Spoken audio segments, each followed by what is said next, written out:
Bom, pessoal, antes de qualquer coisa, sejam muito bem-vindos. Essa é a primeira webinar, né, que nós estamos fazendo do ano. É uma alegria muito grande receber a todos, todos os internautas estejam conosco, porque é uma noite muito especial discutir o que teve destaque nos últimos 12 meses, estudos de impacto. E para isso a gente trouxe uma constelação de peso, hein? Catinha, o que que você acha disso, hein? Começar com o pé direito, começar com os dois pés, dois braços e uma cabeça como a do Gentil para conseguir fazer essa webinar. É maravilhoso, né, minha amiga? E a gente está comandando, porque mulher comanda, né? Você sabe como é que é a coisa, né? A gente vem para É, cá para botar esses meninos para trabalhar. boa noite a todos. É uma grande satisfação e uma grande honra, né? Ficar do lado da Sheilinha aqui para moderar aqui essa primeira webinar da nossa Sociedade Norte-Nordeste. E a gente não espera nada menos do que um grande sucesso. Desejo aí para todos uma boa apresentação, um bom webinar para todos nós. Só lembrando que teve uma dificuldade para o Gentil apresentar, então a doutora Cátia, por ser o nosso representante do belo e lindo estado do Amazonas, que vai nos recepcionar com tanto carinho agora em agosto, no Congresso Norte-Nordeste, ela é cardiologista pela SBC, especialista em estimulação cardíaca, a BEC-DECA, então é a mão feminina dentro da arritmia, sim, tá? Doutora pela Universidade do Amazonas, mestrado em Educação pela Unifesp, professora de Cardiologia da Universidade do Amazonas. É uma guerreira, como toda amazonense. E ela vai dar início às apresentações dos nossos palestrantes. É, Então, vamos começar, né? É, vamos começar com o doutor Antônio Spinelli, não é isso? Houve uma inversão, não é isso? Houve uma inversão da ordem, né? Então, o doutor Antônio Spinelli, esse querido amigo lá do Rio Grande do Norte, né? No lugar onde o sol invade a sua sala, porque o sol de Natal, ele traz aquele calor desse povo lindo. Ele é sócio titular ele é cardiologista do Cardiocentro em Natal, professor de cardiologia da UFRN, coeditor da revista da Sociedade Norte e Nordeste de Cardiologia e editor da nossa revista brasileira de hipertensão, especialista em cardiologista pela FCM e Minas Gerais. Então, doutor Spinelli, ele vai começar com um dos temas que hoje é à frente de tudo, né? Que a gente vê o que revolução tem trazido dentro da cardiologia, que é cardiometabolismo. Doutor Spinelli, o momento é seu. Obrigado, Sheila. Boa noite a todos. Me sinto muito honrado de estar aqui nesse encontro com vocês todos. Agradeço esse convite e vou aqui tentar compartilhar os meus slides. Eu acho que é esse aqui. Aqui. Eu acho que já está na modo apresentação, não é isso? Podem me Ainda não, confirmar? Spinelli, está no listagem. Falta colocar no modo de slide. Já coloquei. é, Tente colocar no modo de slide. Já coloquei. Para mim está aparecendo na tela cheia. Deixa eu ver aqui. Stop share. Mais Deixa um eu, deixa eu pouquinho. ir de novo. Tenta pegar no primeiro quadradinho que aparece. Aí, perfeito. Absolutamente perfeito. Muito bom. Então, agradeço e agradeço principalmente pelo tema que me foi dado, que é essa questão do cardiometabolismo, uma área que a gente já atua há algum tempo. E essa queria, como já falei para o Gentil há pouco, muito feliz esse modelo de webinar, que é a análise das publicações que realmente tiveram impactos, porque publicações tem muitas, mas nem todas têm impactos importantes para mudar diretriz, para mudar nossa prescrição. E assim, eu tenho alguns conflitos de interesse, então aqui, mas faço aula para muitos laboratórios, mas nada que vá complicar ou não ter uma apresentação ética e científica. Bom, e falar da questão de cardiometabolismo tem um link muito grande com a obesidade, né? Então, a obesidade é uma pandemia que vem crescendo. Para você ter uma ideia, em 2022, a estimativa era que tivéssemos 650 milhões de pessoas com obesidade no mundo.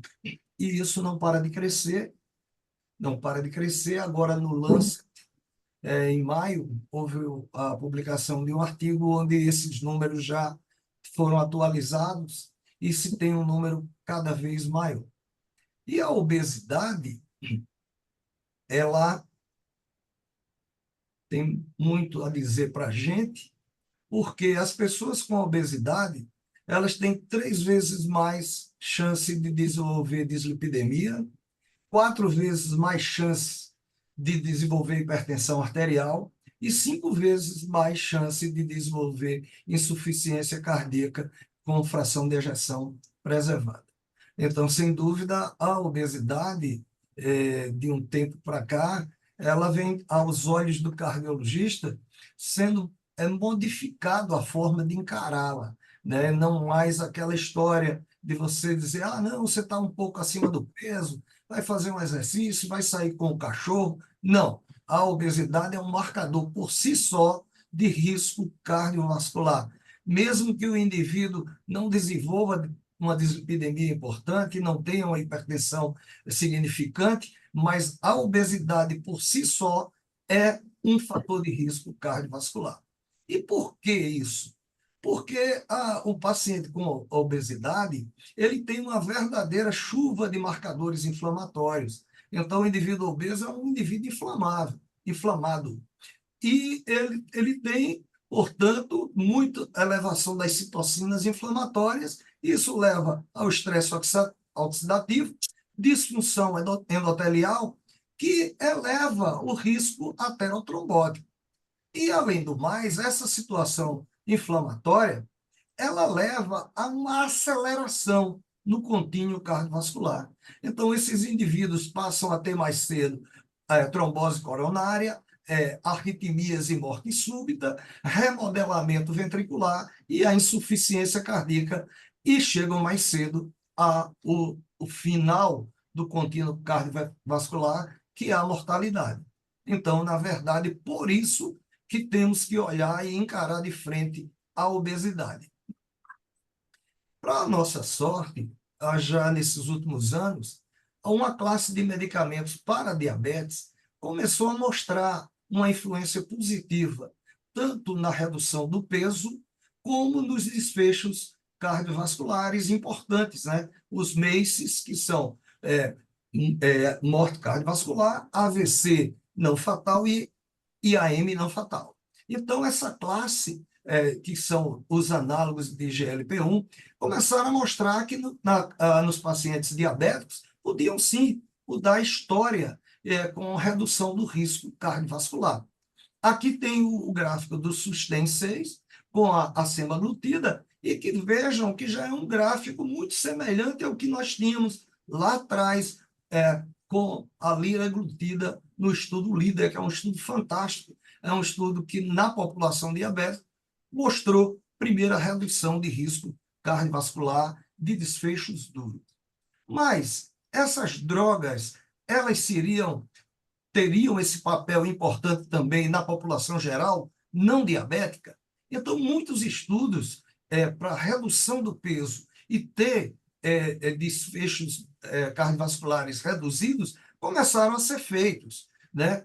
E esses estudos, eles estão aqui listados até que vem o SELECT, com a semaglutida, que foi apresentado ano passado no American Heart, na Filadélfia. Então, vejam que muitos estudos foram feitos, uns foram abandonados, outros não mostraram nenhuma vantagem no seu uso, como o Look Ahead, que era estilo de vida, e o Orlistat. E você vê que esse estudo foi encerrado porque ele continuava neutro. Quanto mais tempo se levava na observação, continuava neutro. Embora, faça uma referência, esse estudo não levou a uma perda de peso significante. Você teve uma redução de peso de 6%. E esse estudo ele tem um desfecho específico para o grupo que perdeu mais de 10% do peso. Então, nesse estudo, quem perdeu mais de 10% do seu peso inicial, houve uma redução do risco cardiovascular. As cirurgias bariátricas, elas levam a perda de peso importante, 14% a 25% do peso, é uma coisa magnífica, mas os estudos todos, o principal, que é o SOS, ele foi mais observacional do que estudo randomizado. Então, tivemos muitos estudos onde a substância reduziu o peso, mas aumentava, era o MACE. Então, aumentava o risco cardiovascular e outros tipos de risco, e por isso foram abandonados. Enquanto não vem o SURMOUNT, que é o estudo com a tirzepatida, a grande publicação na parte de cardiometabolismo foi realmente o estudo SELECT, o estudo com a semaglutida, que nós resolvemos trazer ele como estudo de grande impacto do ano passado para cá. Aí você pode me dizer, mas não houve outros estudos? Não houve estudos com SGLT2? Não houve outros estudos com outras análogas de GLP-1? Sim, mas nenhum de grande impacto a ponto de mudar sua prescrição, a ponto de mudar sua conduta clínica, a ponto de mudar a diretriz. Então, enquanto não vem o estudo da tirzepatida, o estudo mais importante, sem dúvida, no cardiometabolismo, é o estudo SELECT. E como é que foi desenhado esse estudo SELECT? Veja o que aconteceu. Nesse estudo SELECT, a primeira coisa, a dose da semaglutida, ela foi escalonada muito lentamente, começando com 0,24 miligramas até chegar a 2,4, que é a dose para a obesidade, diferente da dose da semaglutida para o tratamento da diabetes, que é até 1 miligrama. Vejam que nessa randomização, que foi uma randomização super importante, maior estudo da Novo Nordisk, você tem 17.604 pacientes randomizados. É um estudo forte. E essas pessoas tinham que ter sobrepeso ou obesidade, tinham que ter um IMC acima de 27. Eles tinham que ter idade maior do que 45 anos e, obrigatoriamente, tinham que ter doença cardiovascular. O que é que eles disseram que era doença cardiovascular nessa randomização? Infarto do miocárdio prévio, doença arterial periférica ou insuficiência cardíaca. Então, esses pacientes também não podiam ter histórico anterior de diabetes. Então, foi 39 semanas onde foi observado e, repito, o escalonamento da dose foi muito lento. Até quem apresentou lá o estudo, ele disse, start low e go low. Nesse caso, não tem que ter pressa. Você tem que fazer o escalonamento muito lento. Bom, então, como tem aqui, os critérios de inclusão eu já disse, né? Então, IAM prévio, AVC prévio ou doença arterial sintomática. Indivíduos tanto do sexo masculino ou feminino, idade superior a 45 anos. O IMC acima de 27. Se estava acima de 27, um grande número de pré-obesos aí, né? Tinha sobrepeso, um grande número de pacientes que tinham sobrepeso. Critérios de exclusão, a glicada acima de 6,5, históricos de diabetes tipo 1 ou 2, tratamento com antidiabéticos orais nos últimos 90 dias e insuficiência cardíaca de classe avançada. Então, a semaglutida, o objetivo do estudo SELECT era reduzir o MACE, o conhecido, batido MACE, de 3 pontos em comparação com o placebo. Não era que os pacientes no outro grupo estavam usando placebo. Você vê um grande número de pacientes com doença coronária e já tendo tido infarto, eles tinham o tratamento ideal para essa situação. E aí a diferença era que um grupo recebia o tratamento ideal da doença cardiovascular e o outro, além desse tratamento, a semaglutida. Os efeitos da semaglutida também foram observados na mortalidade cardiovascular e por todas as causas, redução de fatores de risco, a comportamento do metabolismo da glicose, redução de peso corporal e da função renal. Alguns outros itens exploratórios, eles não foram divulgados. Acredito que vai sair estudos complementares.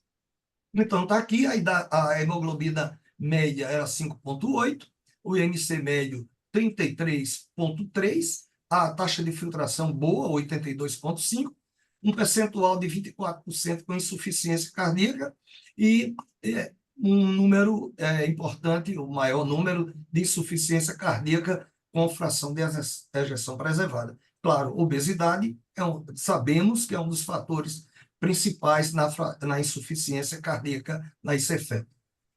E vejam, pré-diabéticos tinha 64%. Você não imagina que numa população de 17 mil obesos não tivesse um grande número de pré-diabéticos. Pulei aqui um pouquinho, acho que sim. Bom, aqui vem aquela situação de sempre. Se nós olharmos, 67,6% tinham infarto agudo do miocárdio prévio. Então, se você disser, eita, Spinelli, você está trazendo um estudo, na verdade, de doença coronária crônica. 67% tinham IAM, então é um estudo de prevenção secundária, né? Porque esses pacientes todos já tinham doença cardiovascular estabelecida. E num grupo desse, veja que a percentual da participação feminina é baixa. Todo estudo de DAC crônica, a participação feminina é baixa. A idade média, 61,6 anos. A distribuição também é outra coisa que sempre se critica, mas é o tipo da população, 84% da raça branca. Alguns tinham os outros critérios que eram levantados na randomização. E o que aconteceu é que, além desses fatos, também foram avaliados situações patológicas, comorbidades, que são características do paciente que tem obesidade, que foi doenças articulares, a questão da esteatohepatite não alcoólica, doença renal, apneia do sono, asma e DPOC. E o que aconteceu nas 39 semanas, nos 39 meses de observação, os 39 meses de observação do SELECT? A redução do MACE em 20%. Então, realmente, um resultado magnífico. Um resultado magnífico quando você tem uma redução de desfechos importantes, como são o tripoint MACE aqui.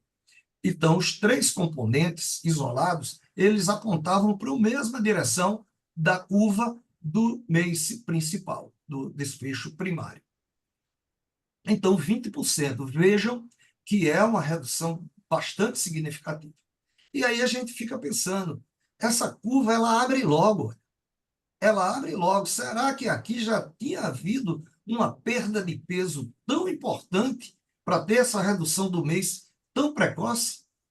Isso é uma coisa que a gente pode discutir depois.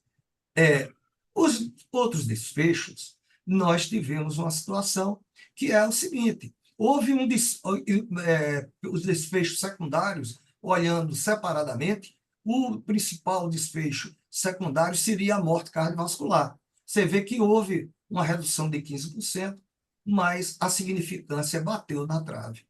Não houve uma significância que nós esperávamos para ela. E por isso mesmo é que o segundo desfecho secundário, que seria insuficiência cardíaca, não foi calculado o P. Houve uma redução de 18%. Como o primário não foi efetivo, não deu P significante, no secundário não foi calculado o P. Mas a curva também aponta para a mesma significância do tripoint MACE, mesmo lado. E a morte por toda a causa, sim, uma curva que abre e vai seguindo a melhoria com a redução de 19%. Bom, mas aí, Será que tudo isso foi pela redução do peso?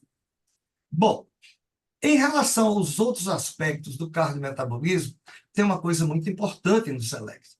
Vejam que o grupo que recebeu a semaglutida, o braço que recebeu a semaglutida, você vê que o número no caso, de pré-diabéticos, ele era um número interessante e, com o passar do tempo, na 14ª semana, houve uma situação de normoglicemia em 65%. Então, houve um aumento do número de pacientes com normoglicemia. Enquanto no braço do placebo, a coisa inverteu. Houve um aumento no percentual de pré-diabéticos. Então, essa característica do uso da semaglutida é muito interessante na questão do cardiometabolismo. Outra coisa que houve, que também chama a atenção nessa parte cardiometabólica, é a redução da pressão arterial. Uma redução de 3,8 na sistólica, dando, em comparação com o placebo, 3,3 milímetros de mercúrio e 0,6 na diastólica. Você pode dizer, é uma redução muito pequena, mas a gente já sabe de estudos epidemiológicos que uma redução de 2%, ou de 2 milímetros de mercúrio na pressão sistólica já tem algum impacto na mortalidade.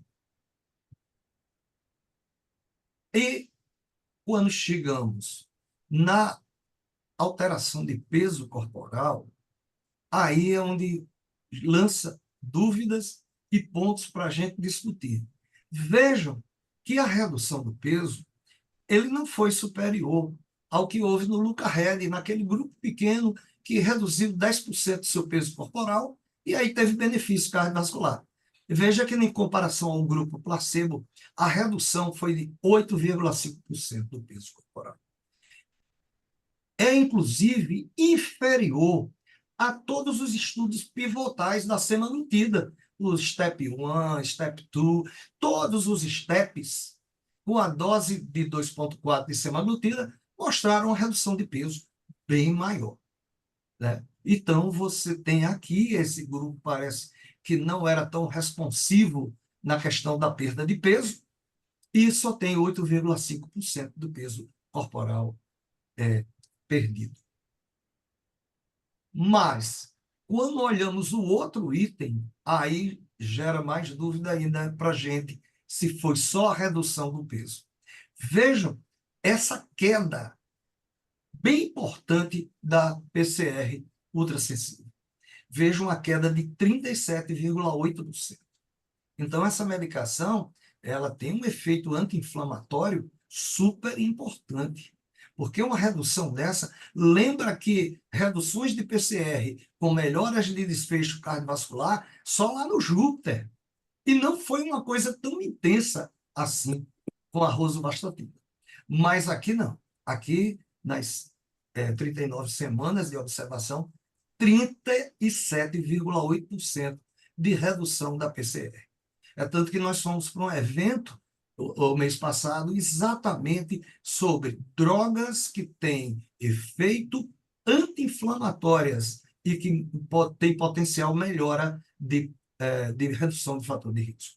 Então, esses efeitos encontrados nesse estudo é que realmente tem essa potência para a gente escolher ele como é a mais importante publicação no cardiometabolismo dos últimos 12 meses.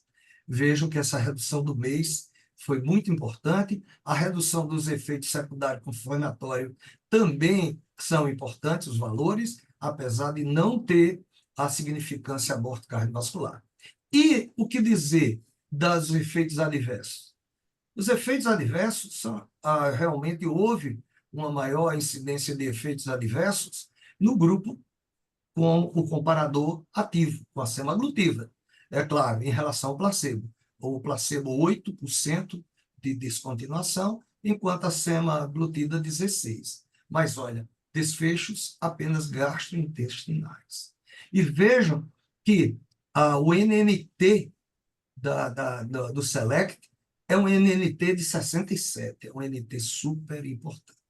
É claro que para a tolerabilidade ela foi muito boa para essa dose de 2,4 miligramas, mas, é claro, algumas coisas às vezes é preciso fazer para aumentar essa tolerabilidade, como novo escalonamento de dose, alguma coisa relativa à dieta desse paciente. E a semaglutida, então, reduziu no estudo SELECT significativamente o mês em 20%. A semaglutida apresentou efeitos benéficos e consistentes nos desfechos medidos. Melhorou vários fatores de risco que são modificáveis. Pelo tempo, eu encurtei, eu acho que estou quase estourando. Não falei de redução de lípides, redução importante de colesterol, LDL e elevação de HDL. Então, mudou vários fatores modificáveis. Também a circunferência abdominal, que houve uma redução de 6,7 centímetros no grupo da semaglutida. É a primeira vez que um medicamento para controle de peso em uma população não diabética mostra redução de desfechos em pacientes com doença cardiovascular estabelecida, sem diabetes tipo 2. Agradeço e estou à disposição para a hora da discussão. Parabéns, doutor Spinelli, excelente explanação, maravilhosa. Não seria diferente, né, de quem já faz, né, um evento tão importante em Manaus de cardiometabolismo que a gente conhece, que a gente respeita tanto. Muito importante. Catinha, eu acho que as perguntas, né, ficam para o final, não é isso? Isso, já está aberto aí o chat. Quem Isso. quiser fazer as perguntas, pode escrever aí no chat, Vocês vão colocando ok? as perguntas, gente, para que a gente no final possa discutir com os nossos palestrantes, né? E aí vai ficar melhor. Você coloca aí no QIA ou mesmo no chat, como vocês se sentirem à vontade, né? Mas parabéns mais uma vez, doutor Spinelli. Bom, vamos lá. Então, obrigada, doutora Spinelli, parabéns, foi uma ótima apresentação e a gente vai dar continuidade convidando o doutor Eduardo Pessoa de Mello, de Pernambuco, né? Doutor Eduardo, que é sócio titular da Sociedade Brasileira de Hemodinâmica e Cardiologia Intervencionista, especialista em cardiologia e cardiologia intervencionista pelo INCOR, né, Faculdade de Medicina da USP, cardiologista intervencionista da Rede DOR, da United Health e do PROCAP, da Universidade de Pernambuco. O doutor Eduardo vai nos abrilhantar aí, falando sobre as publicações de impacto, né, dos últimos 12 meses, sobre doença arterial coronária. Seja bem-vindo, doutor Eduardo. Oi, Kátia, boa noite a todos, obrigado pela apresentação. Eu vou acrescentar um aspecto na minha apresentação aqui que me dá muito orgulho. Atualmente eu sou diretor científico da Regional Norte e Nordeste da Cardiologia Intervencionista também, que é uma afiliada da nossa sociedade mãe, que é a SBHCI. Dito isso, para dizer que estou diretamente envolvido também na organização do nosso congresso de cardiologia Norte e Nordeste que vai acontecer em Manaus, e dentro dele nós vamos ter o nosso simpósio Norte e Nordeste de Hemodinâmica também, e será, sem dúvida, um grande simpósio. Você já tem os meus slides projetados ou ainda não? Ainda não. Engraçado, né? Está acontecendo a mesma coisa com todo mundo. Não, Eu já interrompei, vimos já. Ele estava projetado, sim. Já já está? estava. Deixa eu Já tentar estava. novamente. Isso. É Ah, já porque ele estava está em numa modo tela avião, menor. É desculpa, porque ele Eduardo. está numa tela menor. Tá ok, né? Posso seguir? Pode. Pode. Bom, gente, então o que me coube aqui foi falar nos próximos minutos sobre as publicações de maior impacto, especificamente nos últimos 12 meses, mas especificamente dentro do cenário de doença arterial coronária estável crônica e de síndrome coronariana aguda. Esses são os meus potenciais conflitos de interesse, mas que não vão conflitar especificamente com essa apresentação. Eu tomei uma estratégia diferente do professor Spinelli. Eu vou tentar mostrar nos próximos minutos aqui, de uma maneira um pouco mais telegráfica, o resultado de alguns estudos. Eu inicialmente tinha selecionado 8 que eu considerei impactantes, mas obviamente não tem tempo de falar de tudo. Vou falar de 5. Em alguns desses eu vou perder um pouco mais, gastar um pouco mais de tempo, em outros vou passar de uma maneira realmente mais telegráfica. São 3 trabalhos apresentados no American College desse ano, um no American Heart no final do ano passado e um no ESC de 2023, no começo do ano passado ainda. Então, para começar, esse é um primeiro estudo que eu acho que teve muita repercussão dentro do nosso meio da cardiologia, que é um estudo chamado PREVENT Trial. Esse é um estudo, vamos dizer assim, levantador de conceito. Não é uma prova conceitual ainda, mas aqui levanta um conceito interessante. Esse estudo foi desenhado a partir desse background. Um estudo chamado PROSPECT, que foi realizado no início dos anos 2000. Pacientes que eram admitidos no hospital com síndrome coronariana aguda, com uma artéria culpada claramente definida, eram submetidos ao tratamento percutâneo da lesão culpada e eles tinham as outras artérias não relacionadas ao infarto avaliadas com imagem intravascular com ultrassom intracoronário.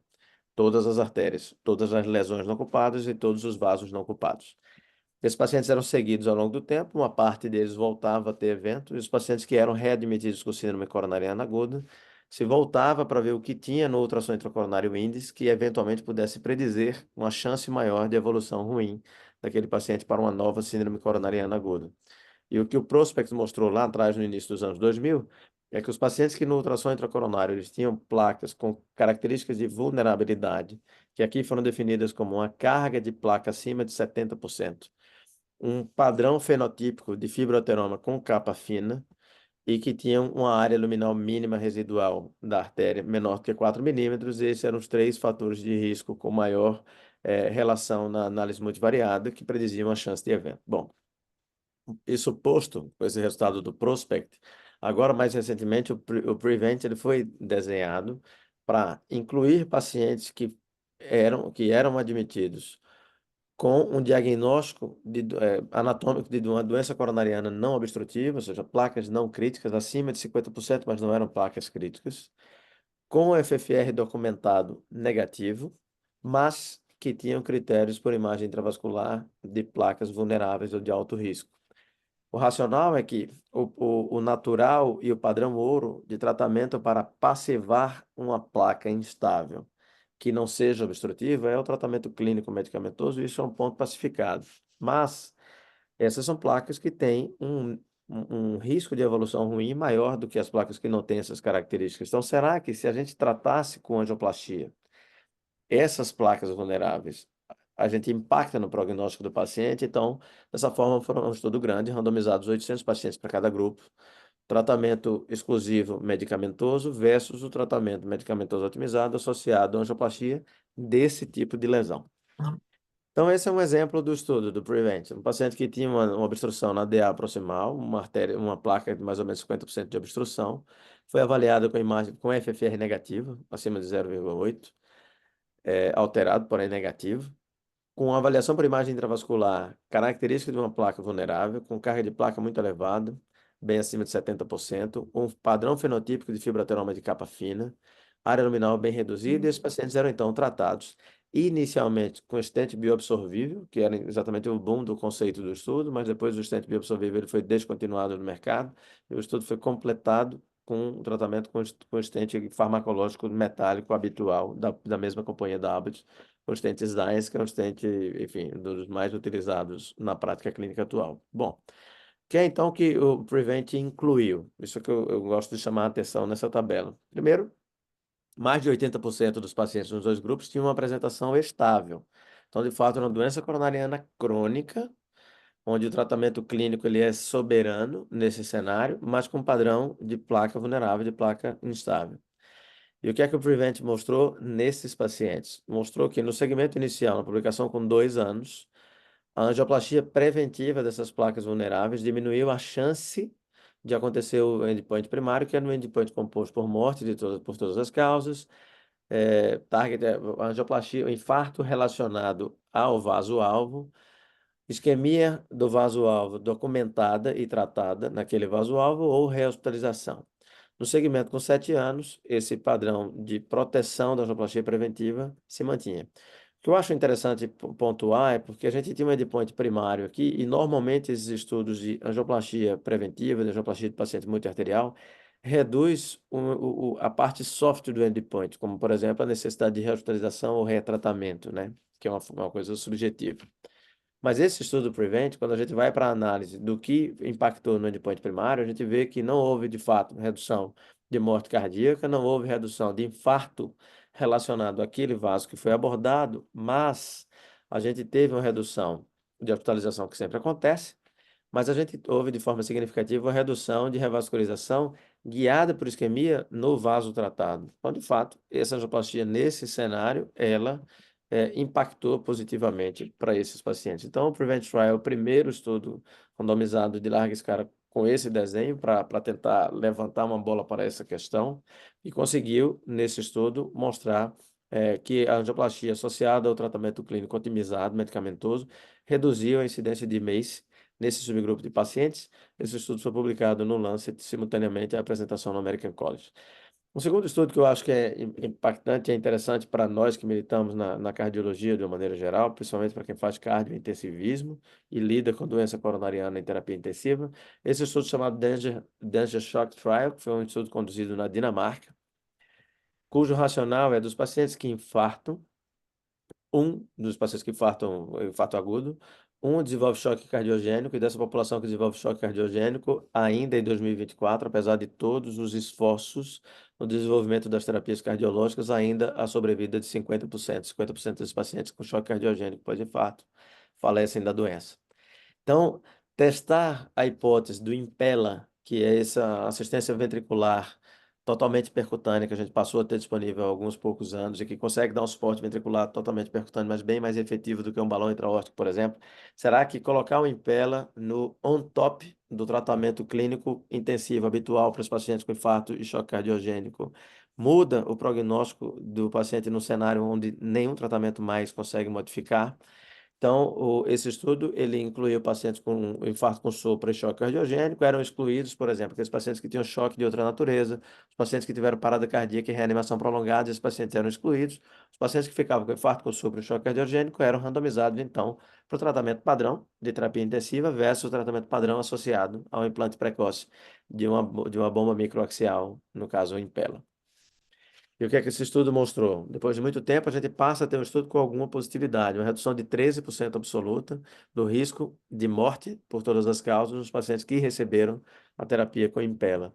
Além disso, os pacientes que receberam Impella tiveram uma chance menor de evolução para terapias de destino, como transplante cardíaco ou necessidade de assistência ventricular de longa permanência.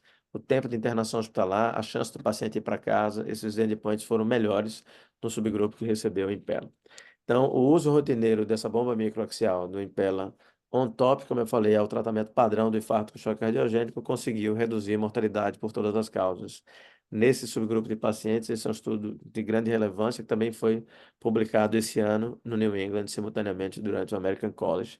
O terceiro e último estudo dessa fase do American College é um estudo, o Ultimate DAPT, que é um estudo que também impacta bastante para todos nós que somos cardiologistas, que é com relação a tentar encurtar a dupla antiagregação plaquetária dos pacientes com síndrome coronariana aguda.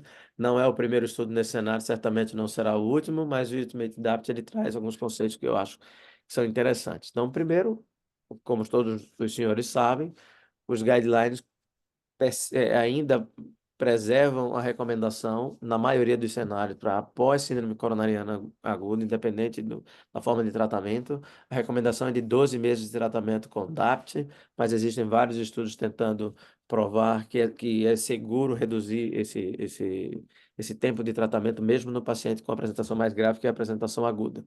Então, esse estudo, ele teve uma randomização em dois momentos. Na primeira randomização, de todos os pacientes com síndrome coronariana aguda, eles foram randomizados inicialmente para fazer um tratamento de angioplastia normal, o tratamento percutâneo, guiado habitualmente pela angiografia, ou randomizar para associar um ultrassom intracoronário rotineiramente para melhorar o resultado da angioplastia. Mas no segundo momento, esses pacientes eram randomizados, então, para, após os primeiros 30 dias de DAPT, ele ser mantido somente com ticagrelor, ou ele continuar em ticagrelor associado à aspirina. Então, é um estudo para responder especificamente a segurança dessa estratégia no paciente agudo, reduzir DAPT, utilizando ticagrelor somente após 30 dias. Uma coisa que chama atenção no baseline do estudo é que, de fato, os pacientes eram, de fato, agudos mesmo. Então, em torno de 40% dos pacientes tinham angina instável, mas quase todos tinham angina instável com alteração eletrocardiográfica.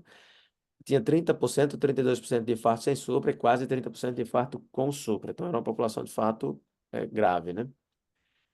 Utilizar, então, DAPT versus somente ticagrelor após os 30 dias teve o dobro de sangramento no grupo DAPT, sem preservar mais o paciente com relação à exposição a evento cardiovascular grave. Então, sangrou mais, sem proteger mais, prolongar a DAPT, pelo menos no Ultimate DAPT. Esse estudo foi, da mesma forma, publicado no Lancet simultaneamente durante a apresentação do American College 2024. Voltando mais para o final do ano passado, a gente teve a publicação do Orbita 2, que talvez de todos os estudos que eu vou apresentar, eu acho que é o que teve a maior repercussão, pelo menos na mídia leiga, dentre os estudos de doença coronariana nos últimos 12 meses. O Orbita 2, só para relembrar bem rapidamente, o primeiro estudo do Orbita 1 era um estudo que tratou em pacientes no cenário estável com angina por doença coronariana estável, medicados de forma ótima, fazer angioplastia ou não fazer angioplastia, a angioplastia pouco impactou na redução de evento de anginosos e de sintoma de angina no paciente que estava muito bem medicado. E o Orbita 1 teve uma grande repercussão na comunidade cardiológica. O Orbita 2, então, foi realizado pelos mesmos investigadores de Londres, do Imperial College, e foi publicado esse ano, no final do ano passado, no New England.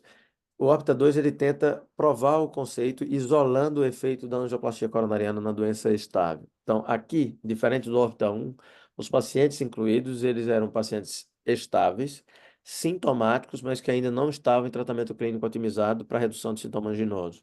E esses pacientes eram, então, randomizados para receber ou não receber angioplastia versus receber um procedimento placebo, um sham procedure, parecido com os desenhos dos estudos de denervação renal, por exemplo, para tirar o efeito placebo da realização de um cateterismo. E o que aconteceu com esses estudos? Isso aqui é só uma curiosidade que eu tive de olhar. Essas são imagens que eu tirei lá da suplementação do apêndice do estudo, mostrando, lá tem a coronariografia de todos os pacientes incluídos e tem imagens impressionantes. Esses pacientes foram randomizados para tratamento conservador ou tratamento percutâneo, mesmo com várias lesões tipo suboclusão de coronária direita, suboclusão de DA proximal, e ainda assim esses pacientes foram randomizados para um ou para outro grupo. E no Orbita 1, o cenário era muito semelhante. Então, o que é que o Orbita 2 mostrou? Mostrou uma redução dos sintomas anginosos, um efeito benéfico no controle do sintoma no paciente nesse cenário submetido à angioplastia coronariana, quando comparado a um procedimento placebo sem a realização da revascularização. Por último, esse é o último estudo que eu vou apresentar, passando para o ESC de 2023, o estudo chamado FIRE, um estudo europeu, multicêntrico, internacional, coordenado por um centro italiano e um em Madrid, na Espanha. E o que é que o FIRE mostrou? O FIRE tentou investigar, mais uma vez, é mais um estudo que tenta provar o conceito de revascularização completa versus revascularização somente da artéria ocupada, aqui especificamente numa população idosa, acima de 75 anos. O racional é que o paciente idoso, maior que 75 anos, ele complica mais nas intervenções multiarteriais, né? As chances de complicações do procedimento são maiores nesse grupo. Então, será que o benefício adicional de revascularizar tudo poderia ser pior ou se perder numa população mais idosa? Esse é o conceito. Então, foram randomizados 1.445 pacientes para fazer, admitidos com síndrome coronariana aguda, com artéria culpada claramente definida, tratar somente a artéria culpada no braço, tratar a artéria culpada e fazer avaliação funcional com FFR de todas as outras obstruções, e as obstruções que fossem positivas para isquemia serem tratadas também na mesma internação. O que é que esse estudo, então, mostrou? Mostrou uma redução do endpoint primário no grupo tratado com a revascularização completa guiado por fisiologia, mas, mais uma vez, o que chama a atenção quando a gente vai para a análise dos compostos do endpoint, a gente percebe que nesse estudo, em geral, os estudos de revascularização completa versus artéria ocupada mostram, quase todos eles, isso daqui. Você tem uma redução do endpoint combinado, na maioria dos estudos, mas quando você vai analisar o que puxa a redução do endpoint combinado, é a necessidade de nova internação para revascularização urgente, mas que isso tem um bias importante, né? Você deixa um paciente sabidamente com uma doença coronariana em tratamento conservador, toda vez que ele baixa na emergência novamente com esse diagnóstico, ele tem uma chance maior de ser encaminhado para uma nova revascularização. Então, isso é um desfecho duro, mas que, na verdade, ele é meio soft também. Mas esse estudo FIRE, em paciente idoso, acima de 75 anos, mostrou que a gente encontrou como componente do endpoint primário com redução morte cardiovascular, redução de infarto, redução de revascularização guiada por isquemia. Então, realmente é um resultado que foi impactante. Esse estudo também, na época do ESC do ano passado, foi publicado no primeiro semestre do ano passado, no New England também. Então, em resumo, esse é meu último slide. Eu trouxe aqui 5 estudos que eu, da minha cabeça, considerei como relevantes nos últimos 12 meses nesse cenário. O PREVENT, angioplastia preventiva em placas vulneráveis. O DanGer Shock, Impella, associado ao tratamento padrão no infarto, com choque cardiogênico, reduzindo a chance de mortalidade nesse subgrupo. E Ultimate DAPT, que considerou ticagrelor monoterapia versus DAPT após 30 dias em pacientes agudos, mostrando que a DAPT sangrou mais sem proteger mais o paciente. O Orbita 2, angioplastia versus procedimento placebo na DAC estável em paciente não medicado, não otimizado, mostrando melhora do controle dos sintomas anginosos. E, por último, o FIRE do ESC do ano passado, mostrando revasc funcional completa versus somente artéria ocupada no idoso, mostrando redução de endpoints duros. Deixar aqui mais uma vez o convite para o nosso congresso no Norte-Nordeste e dentro do nosso congresso o simpósio Norte-Nordeste Hemodinâmica na quinta e sexta-feira. Obrigado pela oportunidade, um abraço a todos, fico à disposição aqui. Obrigada, Eduardo. Excelente apresentação, um resumo significativo aí, 5 estudos importantes. Acho que a gente conseguiu ter uma boa ideia de todos eles. Sheilinha, eu apresento o Dr. Jefferson primeiro, você vai Acho falar que com... o Jefferson, acho que vai ser o último. Jefferson, você prefere falar agora? Acho que é Vocês o que mandam. Emerson agora, né? Vocês que mandam. Pode ser o Emerson, eu entro depois. Acho que é o Emerson agora, Vontade. né? Então, assim, Perfeito. nós vamos apresentar o Dr. Emerson Porto, que na realidade dispensa qualquer tipo de apresentação, né? Baiano da Gema, todo mundo conhece, arretado mesmo, comedor de acarajé, coisa e tal, né? Dr. Emerson é o nosso diretor científico que tem feito um trabalho belíssimo, gigantesco para montar essa grade que é tão difícil, porque o Norte e Nordeste, pelos seus inúmeros valores, né, que a gente tem, para a gente escolher, para a gente ter que separar quem vem, quem vai, eu acho que essa é a pior parte de qualquer diretor científico, porque nós teríamos que ter um congresso que durasse pelo menos 2 meses, para valorizar e enfatizar tantos, tantos palestrantes maravilhosos como os que nós temos. Dá licença, mas é difícil para conseguir fazer uma grade como essa. Parabéns ao Dr. Emerson. Ele é fellow do European Society of Cardiology, diretor científico da nossa sociedade, durante muito tempo preceptor de residência, inclusive preceptor de um dos meus colegas mais queridos lá em Aracaju, doutor Luiz André, e a gente vai esperar doutor Emerson trazer o encanto da sua palestra, falando sobre o assunto que ele mais gosta, né?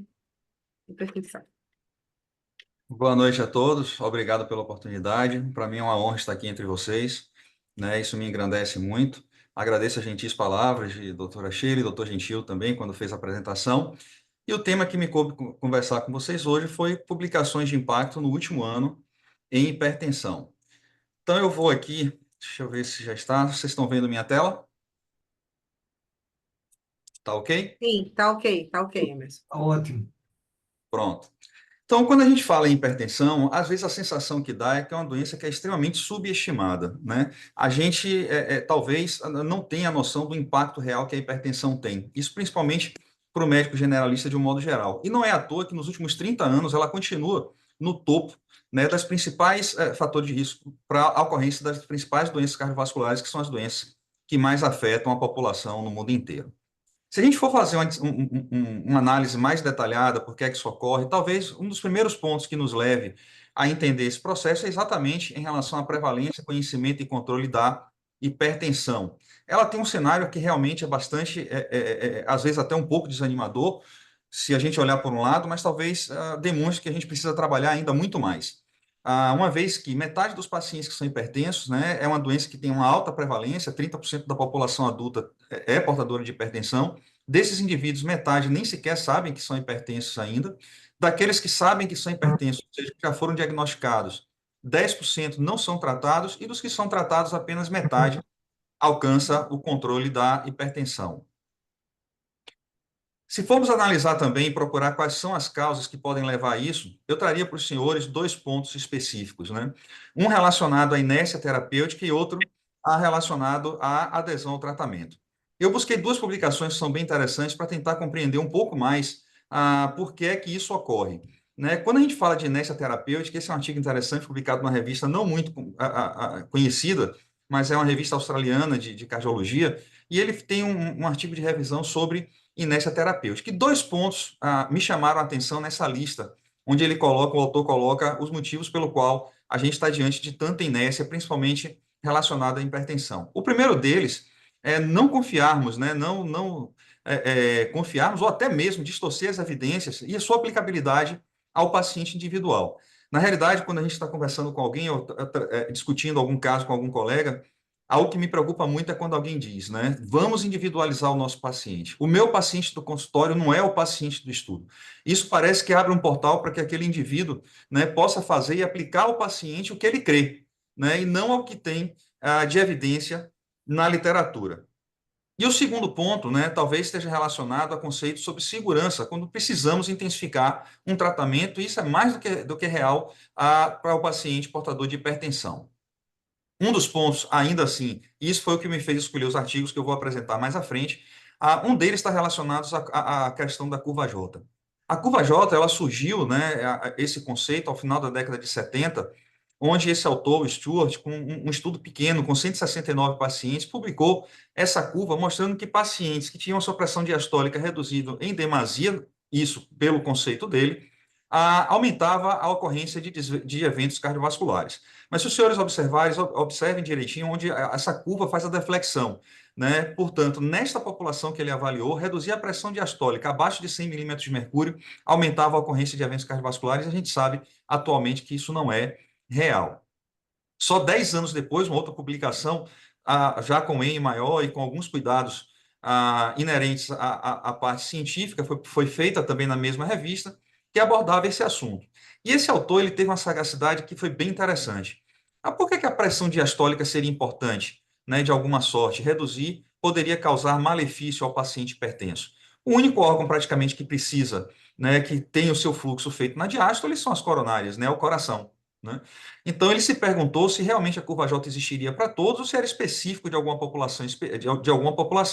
E o que ele encontrou foi que em indivíduos não isquêmicos a curva J não se manifestava, pelo menos até o valor de pressão arterial que ele conseguiu alcançar, que foi 85 milímetros de mercúrio, mas nos indivíduos portadores de doença coronariana, a curva J se manifestava com toda a sua magnitude. Existem diversos artigos sobre curva J, aqui o objetivo não é dar uma aula sobre esse ponto específico, mas se eu pudesse buscar alguma resposta se realmente existe em paciente isquêmico ou não, seria exatamente buscar essa resposta se existe curva J, principalmente no estudo INVEST. O estudo INVEST foi aquele estudo que avaliou pacientes hipertensos, todos eles portadores de doença coronariana. Randomizou mais de 22 mil pacientes, e aqui está a curva que foi vista, que foi analisada no INVEST. Quando eu faço uma análise não ajustada dos dados encontrados, observe que a curva J ela se manifesta com uma certa clareza. Por outro lado, ao fazer o ajuste para variáveis que aumentam a mortalidade dos indivíduos que têm pressão diastólica mais baixa, observe que a curva J desaparece. Então, isso é algo complicado, né, e talvez nos remeta a refletir se realmente não se deve a artifícios estatísticos a presença da curva J. E de imediato, isso não é só apenas para o estudo INVEST, a gente, quando avalia a curva J, uma das coisas que a gente tem que pensar são as limitações desses estudos. Então, a gente não tem quantificação de variáveis que podem limitar o prognóstico. Esses estudos, a gente não tem nenhum estudo randomizado que avalie exatamente qual a pressão diastólica mais baixa que se pode alcançar para se identificar a verdadeira ponto de deflexão da curva. E até então, tudo isso pode ser decorrente do mecanismo de causalidade reversa. Eu posso estar vendo uma mortalidade maior nos indivíduos que têm pressão diastólica mais baixa, porque esses indivíduos são pacientes que têm outras comorbidades que, por si só, aumentam a mortalidade desses pacientes. Portanto, baseado nesse racional, o primeiro estudo que eu selecionei foi esse publicado no Hypertension, agora em dezembro de 2023, que avaliou exatamente o comportamento da pressão diastólica no estudo STEP. Lembrando aos senhores, o estudo STEP foi um estudo semelhante ao estudo SPRINT, só que foi feito em indivíduos idosos, acima de 60 anos de idade, que avaliava metas mais rigorosas de controle da pressão arterial versus metas mais permissivas. E ele faz uma abordagem interessante, é que, na realidade, a gente não deve estar se preocupando se a curva J existe, se não existe, especificamente nisso. Né? Ele faz a pergunta: eu devo limitar a importância do tratamento da redução da pressão sistólica, preocupado com a pressão diastólica? E foi isso que ele fez, fazendo análise da população desse estudo.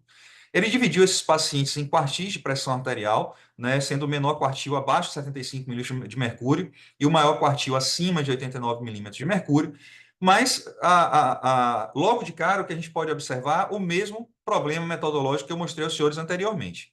Já nas características de base dos pacientes, é importante ver que os pacientes que tinham a pressão diastólica mais baixa normalmente eram indivíduos bem mais velhos do que os indivíduos que tinham pressão diastólica mais elevada. A presença de doença cardiovascular era quase 50% maior no grupo com pressão diastólica mais baixa, como também a presença de diabetes mellitus, já mostrando que não existe, né, um pareamento satisfatório em relação às características dos 4 grupos. Essa foi a pressão diastólica alcançada, mostrando que mesmo quando intensifica o tratamento para uma pressão sistólica, há um controle maior, a pressão diastólica também será reduzida. E aqui estão os resultados do estudo. Né? Esse é o forest plot, mostrando que, independente do quartil de pressão arterial alcançada, né, os pacientes não deixaram de obter o benefício da redução da pressão sistólica, mostrando dessa forma que a pressão diastólica não tem um significado muito grande quando a gente deve escolher qual abordagem deve ser feita no tratamento do paciente com essas características. E aqui está a curva, né, as curvas, né, se a curva J existiria no estudo STEP, uma vez que foram feitas análises ajustadas, e fica claro que, para qualquer dos endpoints avaliados, a curva J não se manifestou, pelo menos para esses valores de pressão diastólica alcançadas no estudo.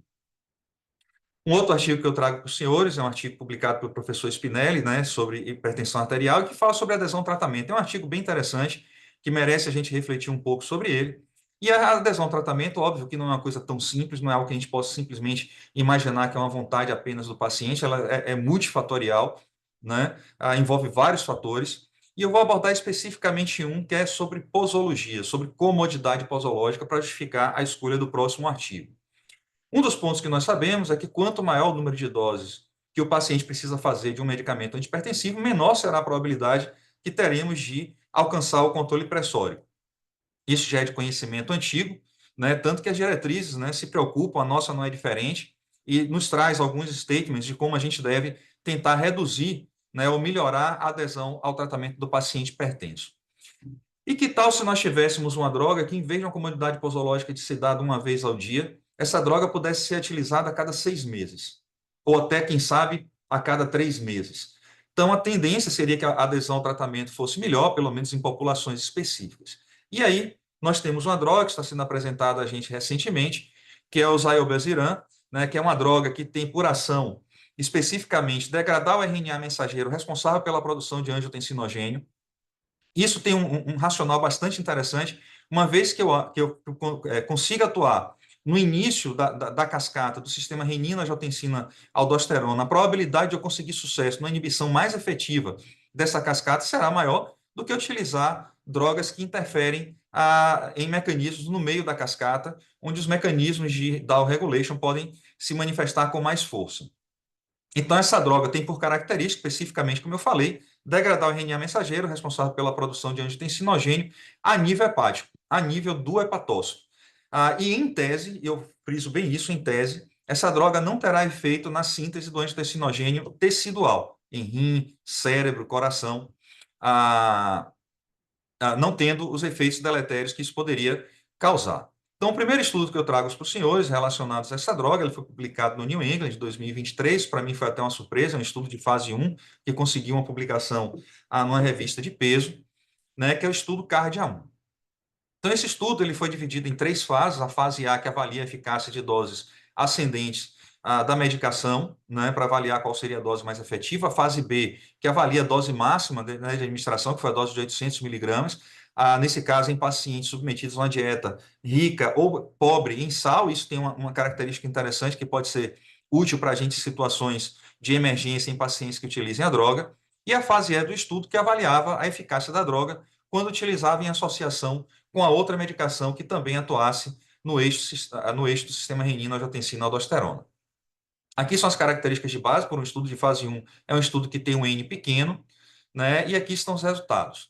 Né? É importante observar aqui, interessante observar, que a partir da dose de 200 miligramas do zilebesiran, né, se conseguiu uma redução expressiva na produção de angiotensinogênio, expressiva e persistente, né, ao longo de até 24 semanas após a administração de uma dose subcutânea. Aqui estão os resultados da redução da pressão arterial no estudo na fase A do estudo, mostrando uma redução expressiva ao longo de 6 meses, né, aqui através da MAPA, né, então a gente está falando de média e não de redução máxima de pressão em consultório, mostrando redução em torno de 20 milímetros de mercúrio em pacientes hipertensos. No subgrupo dos pacientes que foram submetidos a uma dose, a uma dieta hipossódica versus hipersódica, é importante observar porque existia um receio de que, por exemplo, num caso de uma hipotensão importante, de uma hipovolemia, de um sangramento ou de um choque séptico, que os indivíduos tratados com essa droga pudessem não ter uma resposta satisfatória à reposição volêmica, principalmente ao sal, né, ao soro fisiológico. E ao se administrar uma dose mais rica em sódio, uma dieta mais rica em sódio, observe que existe uma resposta incremental em aumento da pressão, mostrando que isso pode ser uma saída interessante caso os pacientes venham a cursar com algum quadro de choque em uso da droga.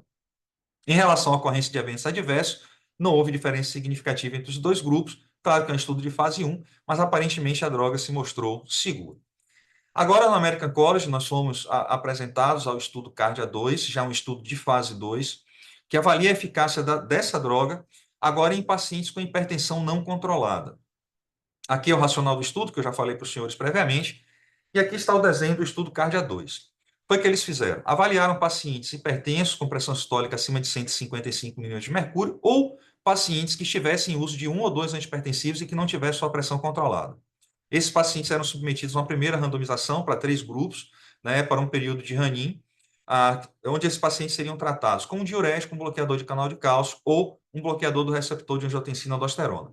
Após 4 semanas, esses pacientes recebiam uma nova randomização, agora cada um dentro do seu grupo, para receber placebo ou o acréscimo do zilebesiran na dose de 600 miligramas dia. Aqui estão as características de base, não houve diferença significativa. Aquele comportamento que eu tinha mostrado aos senhores previamente, de uma redução expressiva no angiotensinogênio circulante, né, e que persiste até 6 meses após a administração da dose subcutânea. E aqui está o endpoint primário do estudo CARDIA-2, que era a redução da pressão arterial pela MAPA. Né? Então, houve uma redução expressiva de 12 milímetros de mercúrio nos pacientes que estavam usando a idapamida, ou seja, houve um acréscimo de redução, né? Um incremento na redução da pressão arterial. No grupo do amlodipina, esse acréscimo chegou a 9,7 milímetros de mercúrio e uma redução, né, uma eficácia um pouco mais modesta no caso dos pacientes que estavam usando mesartano, que era de se esperar, uma vez que a droga também atua no mesmo eixo onde a droga principal, a droga avaliada, está sendo utilizada. Os endpoints secundários era a redução da pressão sistólica também no consultório, né, agora não através da MAPA, mostrando o mesmo tipo de comportamento. Uma outra pergunta que eles fizeram como endpoint secundário foi avaliar a necessidade de uma segunda droga para controle da pressão arterial. Né, aqui no caso dos pacientes ficaram livres da necessidade. Então, observe que os pacientes foram tratados com uma droga ativa, a necessidade de um incremento de uma droga nova para controle da pressão arterial foi significativamente menor. Em relação a eventos adversos, isso já é um estudo um pouco maior, né? A ocorrência de eventos adversos foi maior no grupo que utilizou a droga ativa, óbvio, como era de se esperar, mas esses eventos adversos foram praticamente relacionados a algum tipo de desconforto no local da aplicação da droga, enquanto que eventos adversos sérios até então não ocorreram. Mas lembrando que esse é um estudo de fase 2, a gente precisa avaliar isso ainda com mais detalhes. E por último, para encerrar minha apresentação, eu trago para os senhores um artigo que aí está um pouco fora daquele racional que eu apresentei anteriormente, mas que é um artigo interessante que responde uma pergunta que nós tínhamos, né? Eu traz mais alguns pontos de esclarecimento, que é a redução da pressão arterial na fase hiperaguda de um paciente que está tendo um AVC, principalmente se o clínico ou o médico emergencista está atendendo aquele paciente inicialmente, não sabe se trata de um AVC hemorrágico ou de um AVC isquêmico. Esse é o estudo Interact 4, ele foi publicado no New England, agora em 2024, em março de 2024, e a pergunta que ele fazia era exatamente É um estudo multicêntrico, randomizado, aberto, feito na China, e ele randomizou 2.024 pacientes que tinham uma suspeita de AVC agudo, né, manifestado através de algum tipo de déficit neurológico, e que tinham uma pressão sistólica acima de 150 milímetros de mercúrio, e esses pacientes eram randomizados para 2 grupos. Um grupo que tinha o controle da pressão arterial feito ainda no transporte até a chegada ao hospital, versus o grupo do cuidado habitual, onde esse controle da pressão arterial era feita já no ambiente hospitalar, dentro da unidade de terapia intensiva. Esses pacientes, por critério, tinham que ter menos de 2 horas de início dos sintomas para ser elegível para serem randomizados. A pressão buscada alvo no grupo da intervenção era de 130 a 140 milímetros de mercúrio, versus o grupo usual.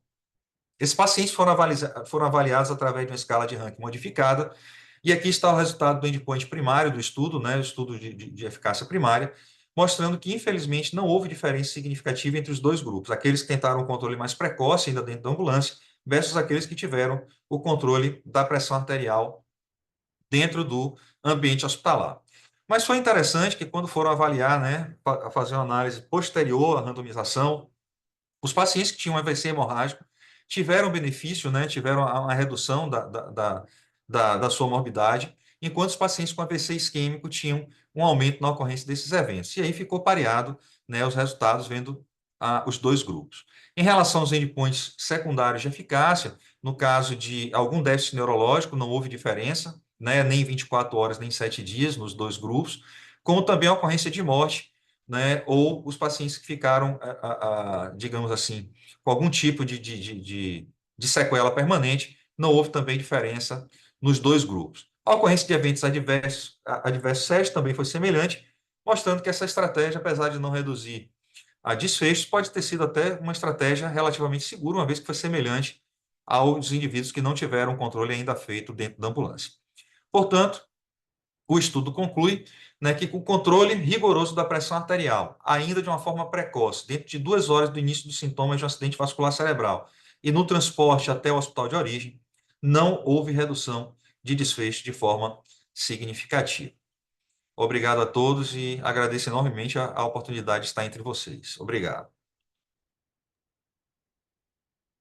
Muito obrigada, doutor Emerson, sempre preciso, né?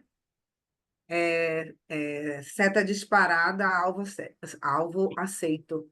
Então, assim, maravilhoso. Acho que a riqueza das explanações estão realmente mostrando que esse é o caminho da gente fazer as nossas webinars.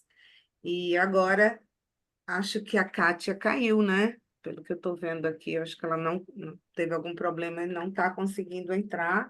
Então, para que a gente não mantenha um atraso, o doutor Jefferson Vieira, eu vou apresentá-lo, é o nosso cearense, né? O homem das terras de Iracema. Seja muito bem-vindo à nossa webinar.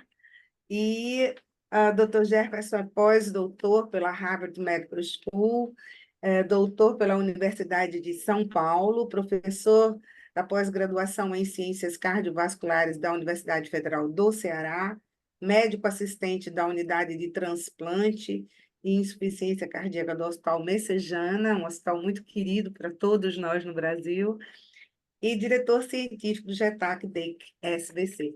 Seja muito bem-vindo, doutor Jefferson, e agora o cenário é seu. Obrigado, Sheila. Obrigado, pelo convite para participar dessa sessão.